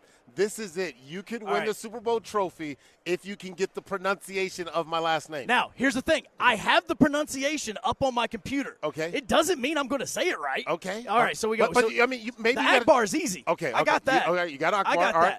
All right, Akbar. Here we go. Gbajabiamila. One more time. You full crap. I'm not even close to the street. Hold on. One more time. Okay. One more time. Is it Baja? No. That's down in southern Baja. Mexico. Yeah, That's yeah. it. Okay. Totally different place. Yeah, Baja. Gbajabiamila. Dude, just say your last name. Just say it. I'm having fun with it. No, I'm I sorry. know you are. Akbar Gbajabiamila. I wouldn't have to. I wouldn't. And again, so Akbar here, you I know gave you him. permission to try it, so you were not being disrespectful. I made you go out there just so people know. You know, sometimes people get a little crazy. Oh no, absolutely. Now, see, here's the thing: is I wanted to get you on here because I'm a huge American Ninja Warrior fan. Oh, really? I love American Ninja Warrior. How come I never seen you on the show competing? Because I'm also not good at being on American Ninja Warrior. Okay, because like the body that you have to have from an athletic standpoint. Yeah. It actually, I'll tell you, my favorite American Ninja Warrior run that I have ever seen was Stephen Amell. Oh, Stephen Amell. Stephen Amell. Yeah, Stephen Amell, Mr. Green Arrow himself. And you know what's so funny is that I didn't know because, you know, he does on his show, he does the salmon ladder. Yep. And so I was like, but maybe they're doing TV or double stunts or whatever. But he's a fan of the show, and he works out doing the salmon ladder. He was intrigued by the salmon ladder, and sure enough, he popped our salmon ladder. I was like, I want to see you do it. I've seen you do it on TV, but I don't know if they're doing movie magic. Man, he came out there like, yakka, yakka, yakka, yakka. And you those out there who are listening who don't know what the salmon ladder is, go Google salmon ladder right now and see how hard it is. I've only been able to do 3 rungs. Like, it's like, doing every salmon ladder up you do, it's like equivalent to doing like 10 pull-ups. It's so hard because you're taking your body weight, you're pushing it up, you're landing on it, and then you have this. So all of that power, it takes a lot of power. And those guys go 5, 6, 7 rungs up. Well, and you're killing your momentum because the landing kills every bit of momentum. Right. It's a hard stop. Right. Yeah. Right. And so, like, for a lot of people who don't know, Akbar, you played in the NFL. Yes. You were in the NFL. You played for the Raiders. Yep. You were a member of the Chargers and all this. You even came back with the Raiders back in 2008. Yep. How did it transition from you going, all right, I'm going to play in the NFL, to saying, I want to be on this show where, like, arguably the best athletes in the world are competing in? Yeah, I went out for an audition in Los Angeles and nailed it and got the job, right? But for me, I had to go through this transformation. You leave the NFL, you're going, okay, what am I going to do next? And so I went into sports broadcasting with NFL Network and calling college football games. And I knew I loved talking about football, but I wanted to find the next thing. I said, what's the next thing outside of just talking? I want to just show the diversity.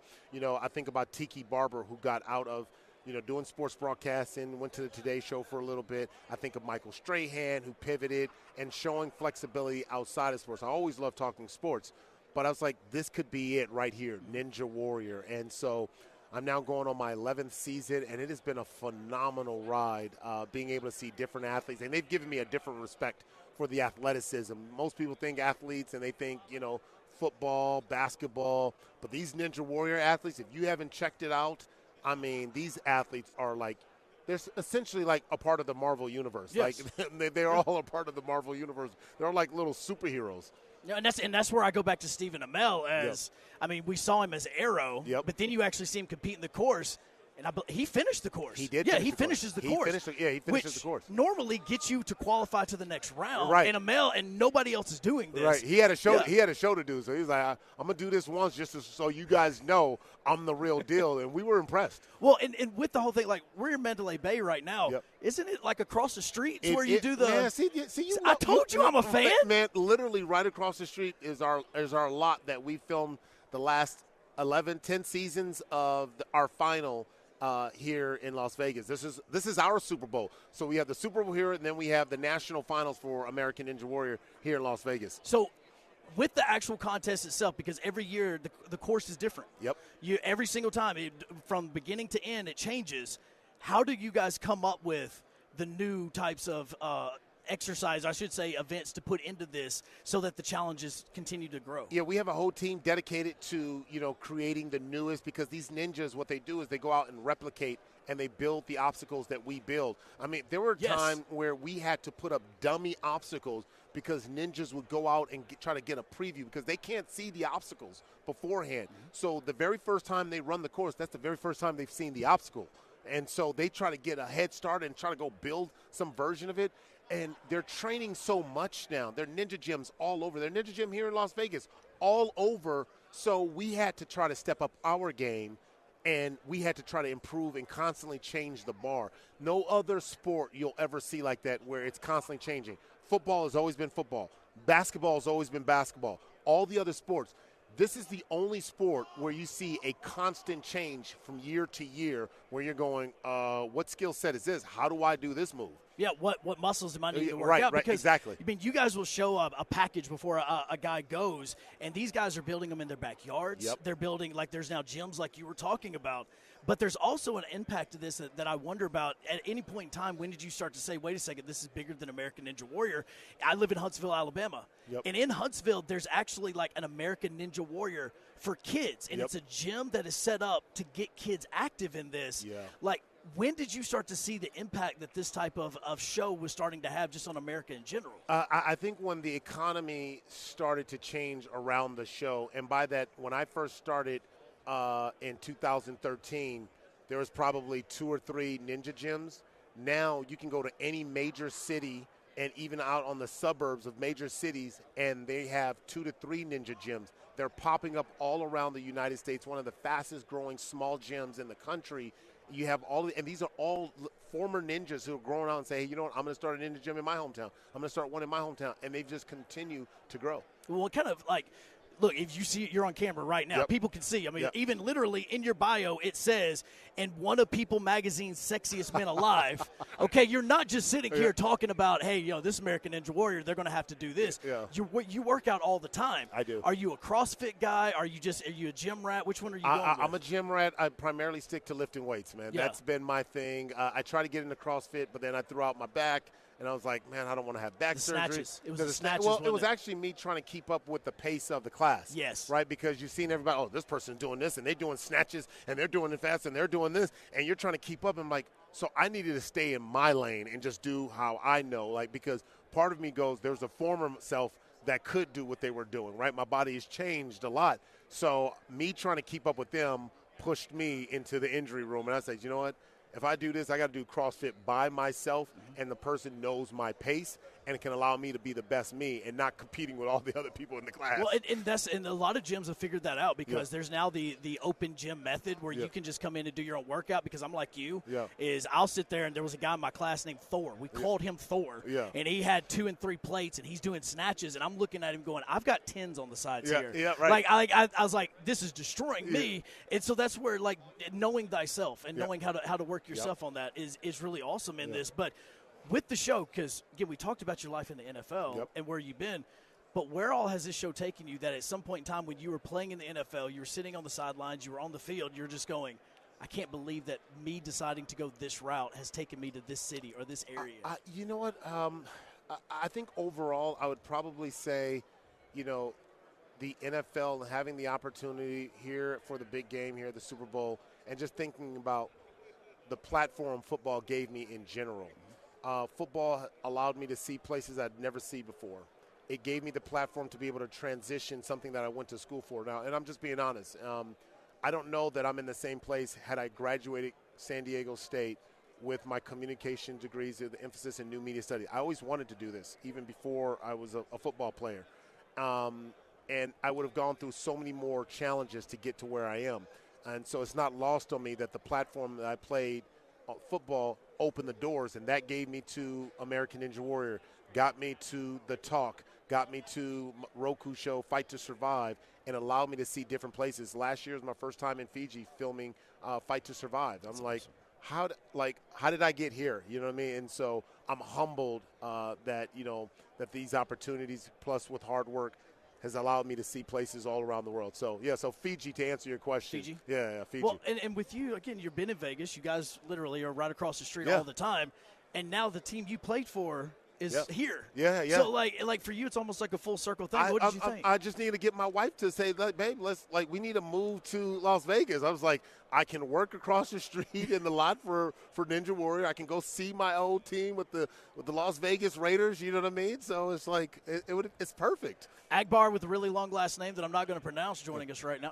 Just being honest. Yeah. Look, my last name's Hunkapiller. So look, I get it. Hunkapiller? See, you did it one shot. One shot. I mean, there's a lot of different places. You I could can give me go the with whole afternoon. I wasn't going to get that. How many letters do you have in yours? It's only 11 in the last name. I got you beat by one. I got 12. You've got 12. Yeah, I got See, 12. my daughter, her first name is Anderson, so she's Anderson Hunkapiller. She's screwed. Oh, yeah, that's a lot. Yeah, she's screwed. But people that aren't screwed are going to be the ones that are going to be going to Experian because you're here to talk about that. Yeah. And that's what you're here on Radio Row for. Yes, I'm here advocating for all those people out there who are looking to find a way to help their financial situation. I'm just trying to really get that message across. You know, Experian did a survey, and 30% of people out there, you know, who are going to be watching the big game, 30% of them don't have a financial game plan. And you talk about watching the Super Bowl, you're going to be watching a lot of game plans, right? Yeah. But 80% of people who are watching the big game, they actually want to improve their credit score. And Experian has rolled out this thing now for several years called Experian Boost that allows you to improve your credit score by paying just for the normal things that you normally pay for, like your streaming services, like your utility bills. These things can help to improve your credit score. And so I think it's a very important thing for people to know that you can take everyday things like paying for your utilities and your thing, and utilize that towards improving it. It used to be where you have to, go get a credit card, and people use that was the idea. No. You couple that with this new financial ecosystem that they're creating. They now have the Experian Smart Money digital checking account where you can take all of that and it's embedded. Experian Boost is embedded into the checking account to where when you're paying off your bills, your credit score is going up. So I think it's a great way in this financial economy that we're in right now, this economy where you got cost of living, you got inflation, cost of goods, all these things are up. We know that can wreck a household, right? I'm constantly fussing with my wife, like, man, how did grocery bills go up so much? So cost of goods are expensive. And you can see how that can kind of stack up against you where you're like, now you're getting to overspending because you haven't prepared. So Experian is really trying to get people ready for the big financial game. We know we're in the Super Bowl. We're talking about the other big game, and that's the big financial game. Well, look, Akbar, I appreciate it, man. Thank you so much. When's that next season of American Ninja Warrior going out?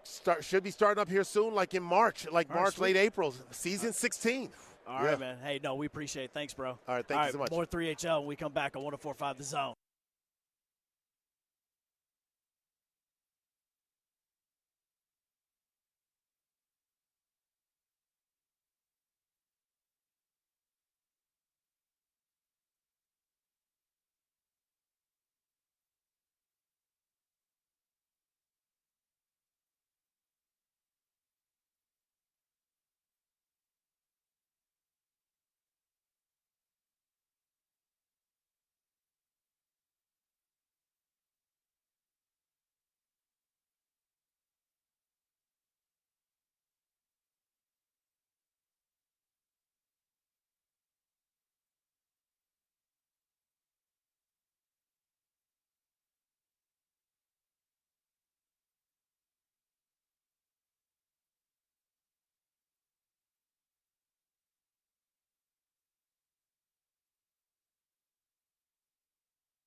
3HL 104.5 The Zone, broadcasting live from Radio Row at the Mandalay Bay Convention Center. This property is massive. Humongous. They have casinos and restaurants and, space for us to do our show.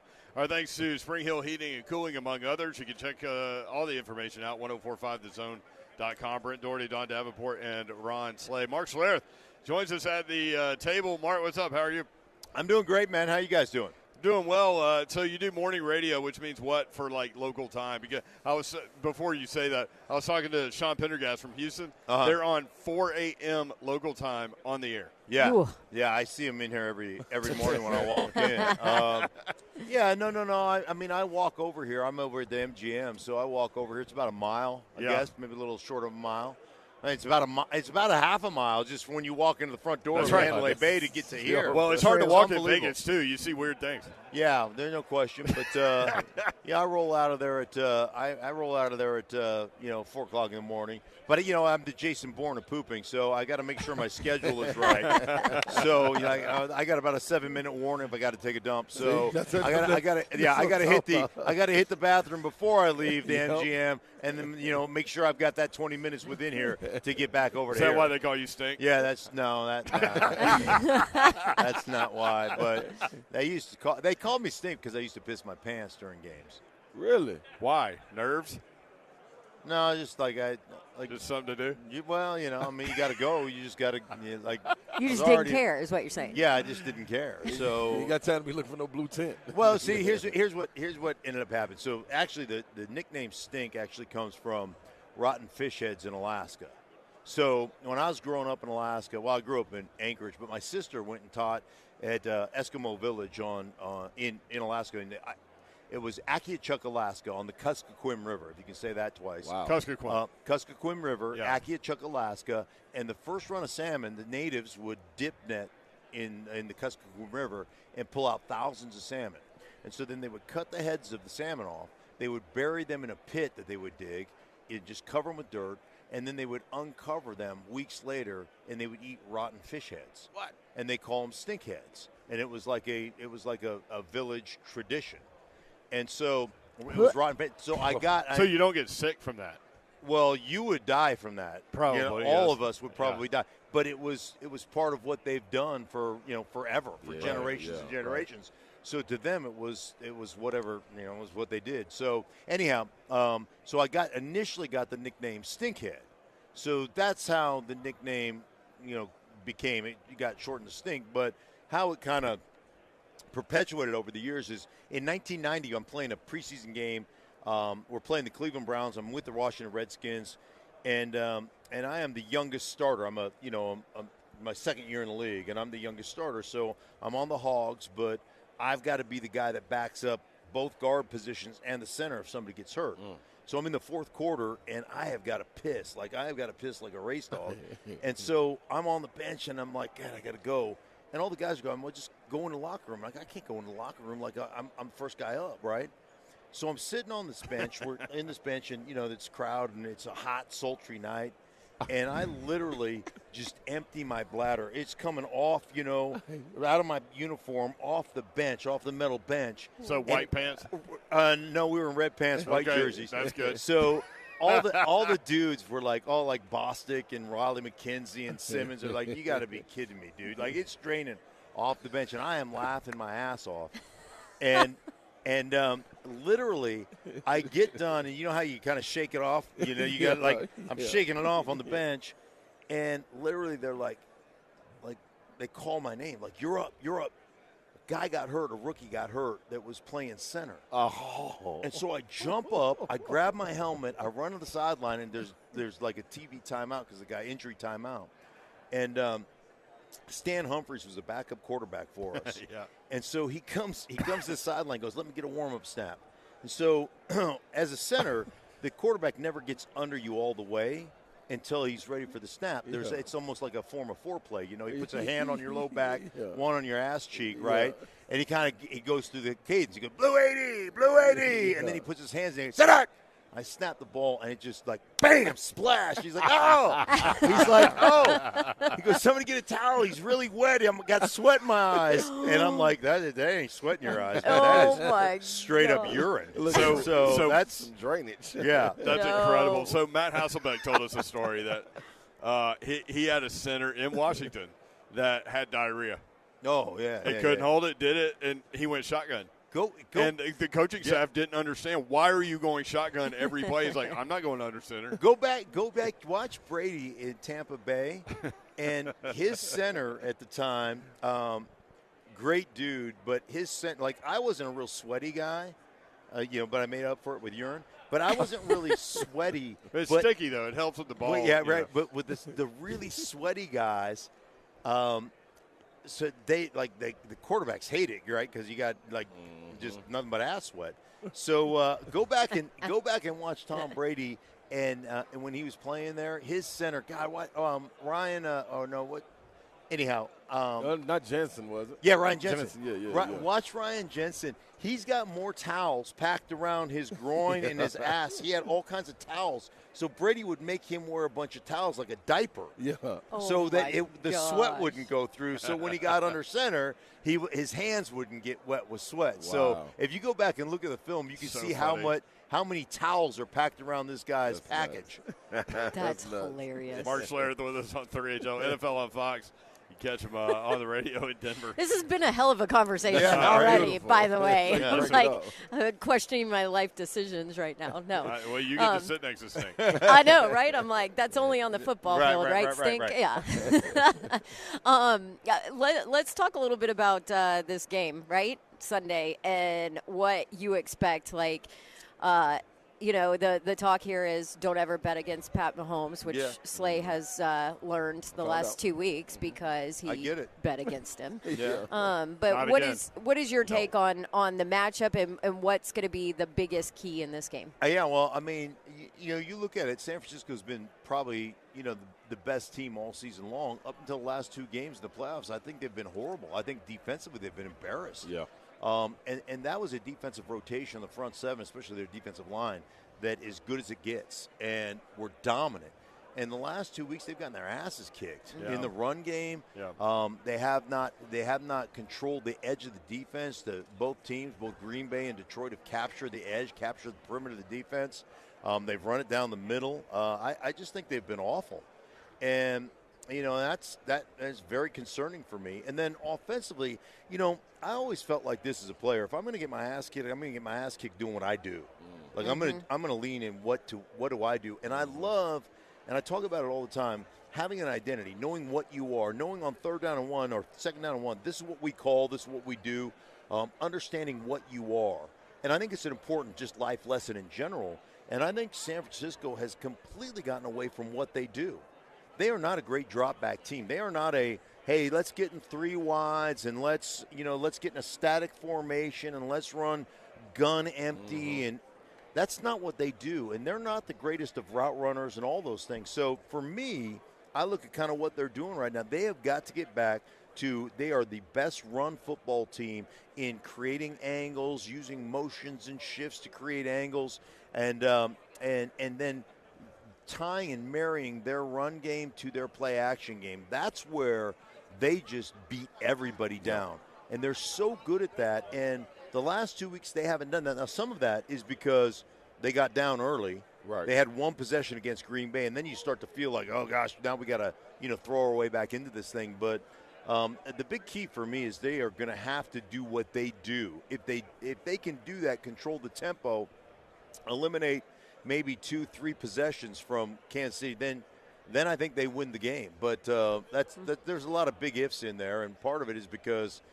I've known Kyle Shanahan since he was 12 years old. I've known McCaffrey since he was 2. I played with Eddie McCaffrey, and obviously Mike Shanahan was my coach in Denver for 6 years. So, Kyle was running routes, as a high school kid with Ed McCaffrey and Rod Smith, and he was always over there. And matter of fact, Kyle Shanahan was the last person in Super Bowl history to hold the head coach's cord. So the last Super Bowl, I think it was Super Bowl 33, he held Mike's cord from his headsets, and then they went to wireless the next year. And so he's the last guy to hold the cord in the Super Bowl. Now he's coaching the Niners and trying to get a Super Bowl championship. What an amazing tidbit right there. Right? Mark, like, that should be a trivia question. Right. Yeah. Mark Schlereth with us on 3HL. Mark, I got to ask you about low T, man, and just what it does.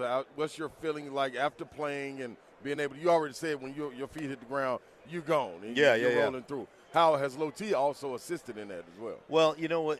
It's interesting because most of the guys that play, you have so much trauma to your body. Yeah. Your body stops as you retire, stops producing testosterone. Yep. So I had such unbelievably low numbers once I retired, about 8-10 years after I retired. But really one of the cool things is every day, every time you go in there every week, you're taking your blood pressure, you're taking a bunch of vital numbers. I'm giving blood once every 3 months and kind of monitoring because we're guys, like we don't take care of ourselves. Right. We never would. Right. You just like, something's bothering me. Well, I'll have it, it'll go away eventually. Yeah. Well, I went in one day and my resting heart rate is normally in the low 60s and my resting heart rate was 99. Huh. And they said, hey man, something's wrong. You got to go have this looked at. And, I made an appointment with my doctor, and I found out I had AFib. And it just happened it was almost like an overnight thing. All of a sudden I developed AFib.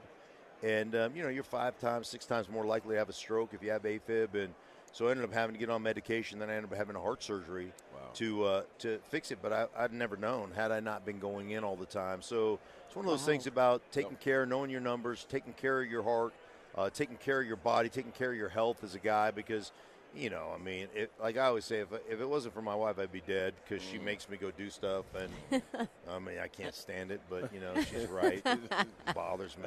You hit it on the head, man. I did the same thing. Like, I was on the border of being diabetic. Yeah. And was in there getting my numbers and stuff checked. And it was like, hey, you may want to change up. And I changed up my dad and, did everything. Lost 60 pounds. Lost 60 pounds, yeah. Good for you. Yeah, it was cool, man. Low T Centers really helped me. So, shout out to them.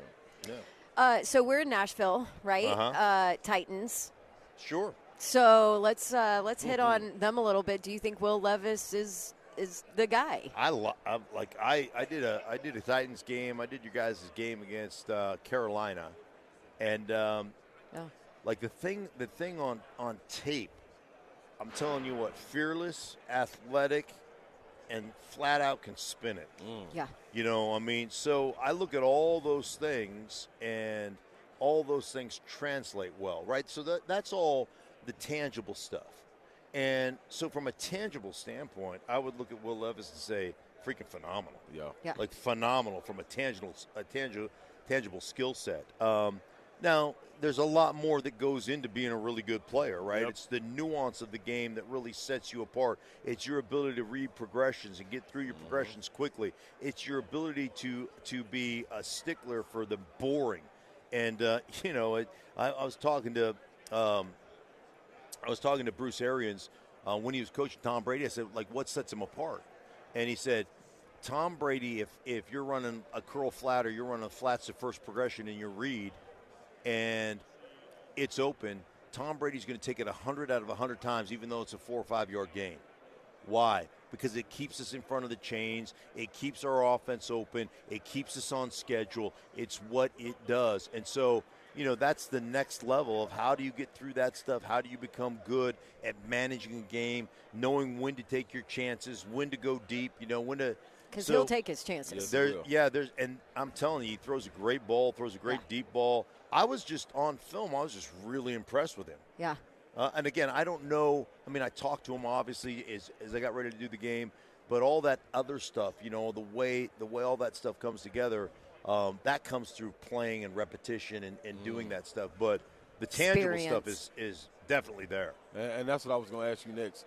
Do you think a guy like that could develop Will Levis with all those intangibles by having a guy like Derrick Henry who carries a load like that? Or is that one of those we got to separate so he can come into his own and be his No. I think it's imperative. I think it's imperative as a play caller to take as much pressure off that quarterback as you possibly can in growing that guy, and also – it's a matter of putting it all together and giving that guy an opportunity to be successful. As you know, it's not just calling plays, but it's calling an offense. Yeah. And those are the things that you have to be able to do to have success, and really understanding what everybody's issues are and how you grow an offense and in turn grow your quarterback. So there's a lot of things you look at, like, you know, I called a bunch of Washington games this year, and like what Bieniemy ended up doing to Howell, taking 65 sacks or what at 78. Yeah. Like, it's you can't do that. I always say this. If you give up 7 sacks in a game, it's not your offensive line that sucks. It's your play caller that sucks. Put them in that spot. You put them in that spot. You don't give them a chance to what I call taking the passive out of pass protection, to change up sets, to be able to change up offenses, to throw enough short passing game, throw enough quick game, throw enough screen game to really set that up so that those guys up front can be aggressive. So those guys up front can take the battle to the defense. Yeah. And that's all part of how the play calling works in unison and how we grow as an offense, not just the quarterback, but all of us together. Okay, Stink, though. Yeah. Did you watch the Titans' offensive line this year? Yeah, they weren't good, but but I mean, I'm telling you, a lot of what makes them not good is the way you call plays. Yeah. And so you can take. That's interesting. Like Tim Kelly, That's man. what Savage said. Foster said the same thing. And let me tell you, and here's the deal. I mean, playing offensive line is the most skilled position in football, bar none. Because, you know, collectively we're the worst athletes on the football field. And think about this. I'm supposed to block you 65 times in a row. If I miss once and give up a sack, I suck and you go to the Pro Bowl. That's how it works. So you think about, I've watched corners transition to safety, safety transition to linebacker, linebacker transition to DN, DN transition to D tackle. I've watched D tackles transition to offensive linemen. You know what the transition from offensive line is? It's fan. There's nowhere else to go. You're the worst athletes on the team in or general. Radio guy or right, whatever. but think about it from the standpoint of, show me one other position, one other matchup in sports, regardless of what the sport is, where a worse athlete lines up against a better athlete 100% of the time, and yet the worst athlete is expected to win 100% of the matchups. So I'll give you for instance. Great point. I'll give you for instance. Think about this: if your center in basketball gets tied up with a 6'2" guard who takes him to the rim, dribbles right by him, lays it up, you don't go, man, that center sucks. We need to cut him. That center is awful. We got to pull him out of the game. No, you got a great matchup. A better athlete got to the rim. It's the way it works. But the offensive line is the only position in sport, like safeties line up against tight ends, right? You don't have a heavyweight against a welterweight. Right. You don't do that. Right. But that's the way athletically it matches up in the NFL. So that's why the nuance and the play calling becomes so damn important. If you're going to be good as a group, you have to have a great play caller who understands your issues. Well, hopefully the Titans' new head coach is a great play caller. We'll find out. But the other thing, just on the way out, I wanted to ask you, obviously, Brian Callahan, the head coach, is bringing his dad to coach offensive line. How much of a difference can Bill make? Huge. Yeah. I was texting with Bill the other day. I have so much respect for him as an offensive line coach. So much respect for not only the job he does, but let me tell you, if the plays aren't coming in the way he wants them to come in, if they're not taking the pressure off those guys, Bill Callahan will get in somebody's ass. Yeah. It's going to be his son. Right. Yep. He's going to get his son's ass. Yeah. And it reminds me of when my son, when I was spoiling my grandkids, and I gave them some candy after my son said no, and he got really mad at me. He said, "Dad, come here. And he goes, "You're circumventing my authority." And I said, "I don't give a crap. I'm in charge of you. I can do whatever the hell I want to do." I got the best status on this Get out of here, kid. Like, what are you going to do? Yeah. I'm bigger than you. Mark Schlereth on 3HL. That is great. Hey, real quick, growing up in Alaska with all the dark time and all those hours, like we all have trouble as adolescents anyway. Like, right. Did that contribute? And how do you envision yourself growing up as an NFL player coming out of Anchorage, Alaska? Yeah, well, why'd you think I had kids at 19? Boom, a lot of darkness. Turn out the lights, baby. Turn out the lights. Hey, she's only human. You know what I'm talking about? She couldn't resist. No, I loved it, man. When you don't know any better, right? You grow up. It's light all summer long. You know, it's great in the summertime. In the wintertime, it's dark. You gotta find something to do. So you did. Yeah. This supposed to be in the boom boom room. I was going to say, this is a boom boom room conversation right here. I love it. Mark Schlereth, NFL on Fox. Hey, thanks for the time, brother. Absolutely. Pleasure, guys. Take care. More 30 till next on 104.5 The Zone.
Broadcasting live from Radio Row in Vegas at Mandalay Bay. Friday edition, which means what, Slade? Get fried day. I mean, might as well. And we got a perfect guest. Let me say, Brent Doherty, Don Davenport, Ron Slay. Yeah. And we are brought to you by Low T Center, among others. And you can get more information, 1045thezone.com.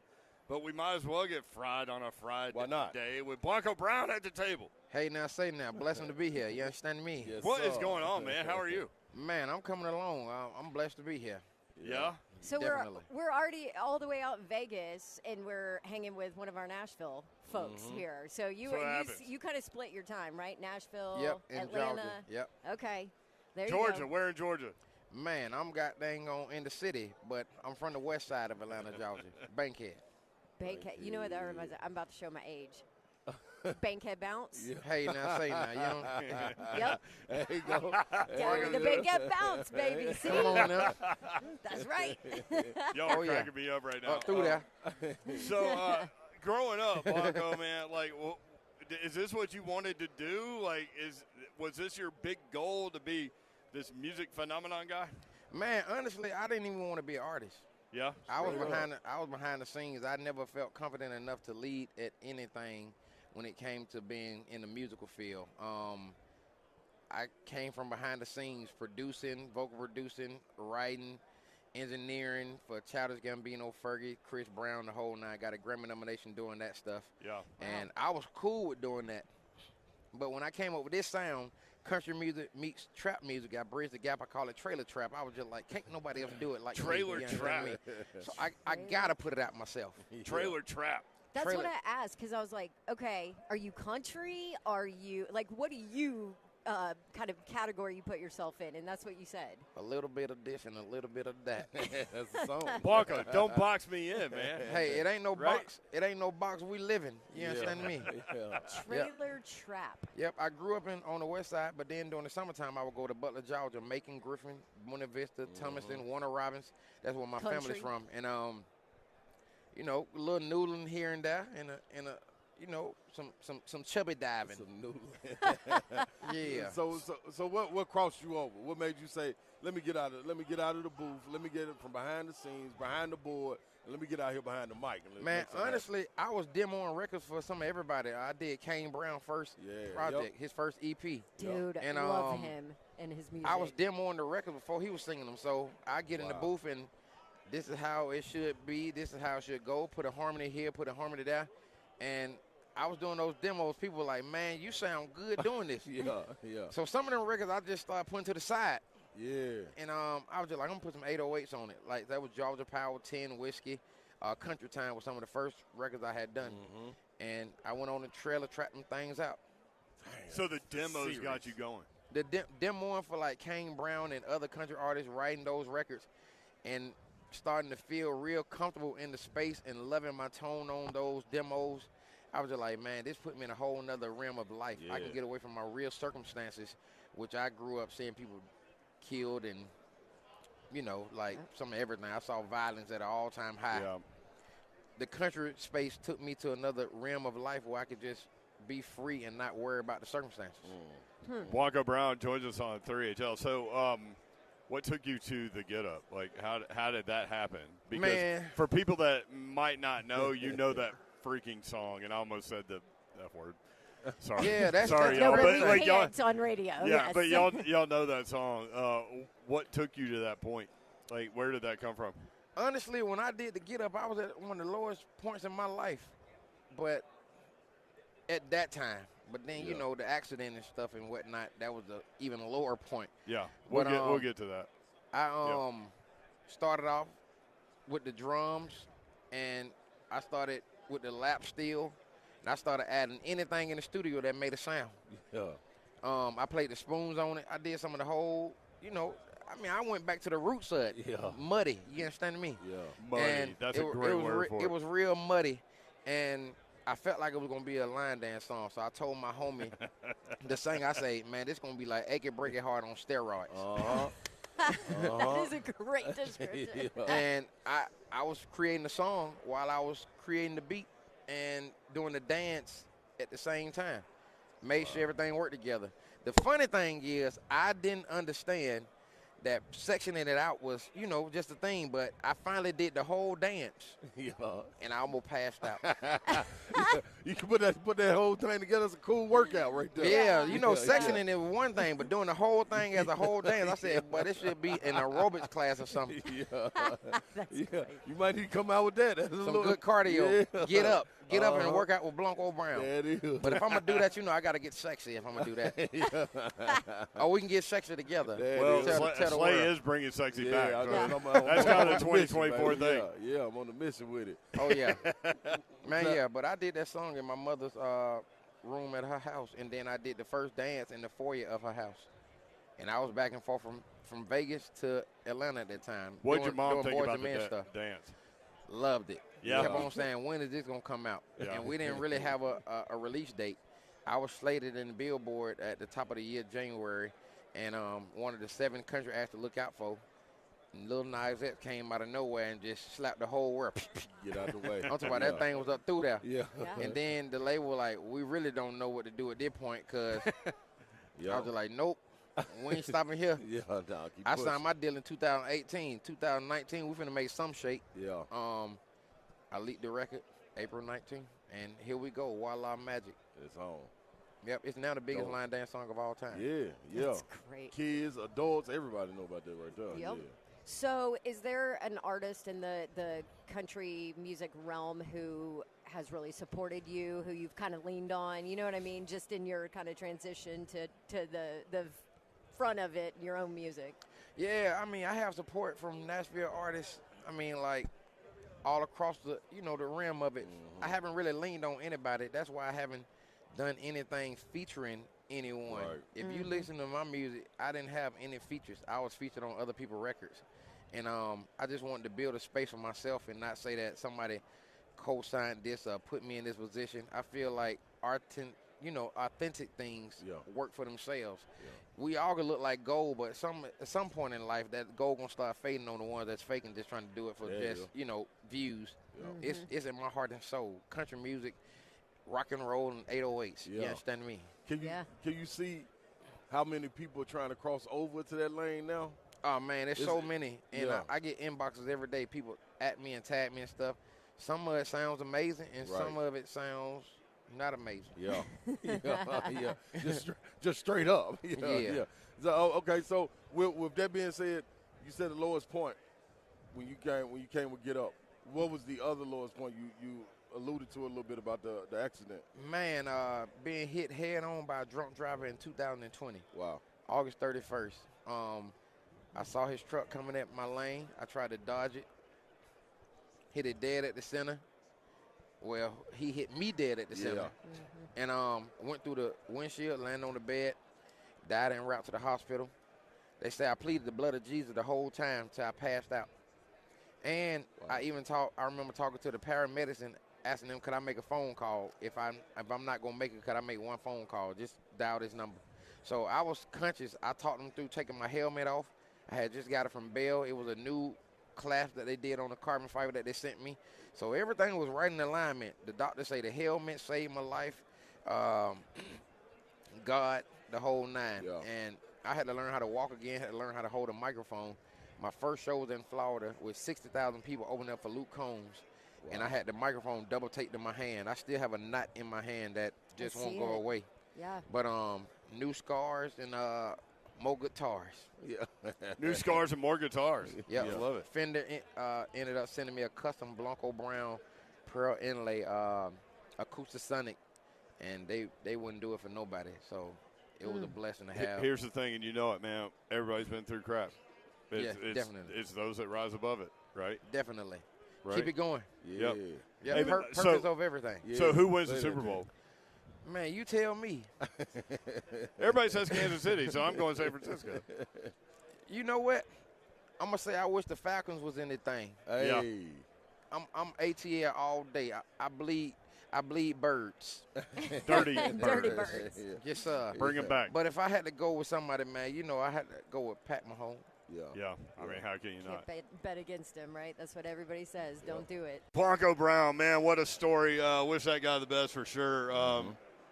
Man, he's got that country accent too, man. Yeah, it's Georgia mixed with Nashville. Like that's what you go get. It's so cool. I'm with it. It's similar to you once you get going sometimes. Yeah, where that country kind of twang gets in there. Yep. Yeah. So the game coming up this weekend, we need to do picks. Y'all ready to do picks?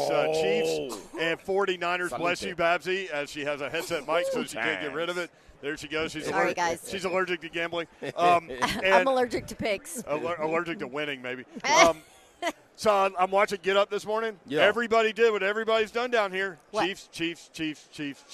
I'm going 49ers. That's where you gonna stay. They with got it? the best roster. I'm going San Francisco in this game. Screw everybody else that's picking the Chiefs. I'm going to 49. The other thing is everybody's going Chiefs. That line hadn't moved. Yorl against Pat Mahomes. The line hasn't moved. Why? They want you to bet the Chiefs, Slay Dog. They want you on that wall. They need you on that wall. Hey. I'm jumping off the wall. I'm going Brock damn Purdy. Let's go. Oh, Babsy? What you rolling with? I'm with Mayor.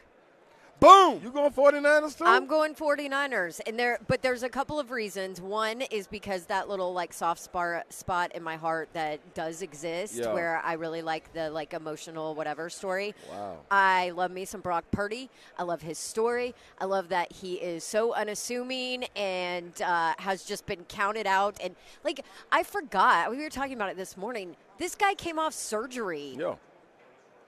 Over the summer, still rehabbing, surgery, a serious surgery, and we don't talk about it.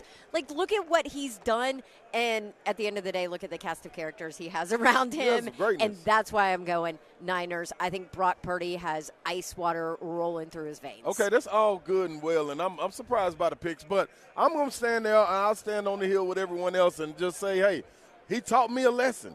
Pat Mahomes got me played last year. This year right here, I'm coming back with him. You robbed me, Pat Mahomes, the last 2 weeks. AFC Championship, divisional game, you robbed me. I knew y'all were going to beat Miami, but that's different. Lamar Jackson MVP, you handle him. Josh Allen, you handle him on the road. Now you get into a situation that's like home, being in the Super Bowl. Mm-hmm. Come on, man, I can't go against Mahomes. Pat Mahomes. It's going to be fun. We're going to analyze it all day on The Zone on Monday, so make sure you tune in to all of the shows. Download the 3HL app, where you get your app, so you can check out all of the conversations that we've had. By the way, we've had several conversations that didn't end up on the air that are on the website, on the podcast, 1045thezone.com. Broadcasting live all week from, Wednesday through Friday from Vegas, Mandalay Bay. Back at it. We're headed home. Love y'all. Good night. God bless. See ya. And what happens in Vegas stays in Vegas. Wouldn't want to be ya. Not with us, apparently.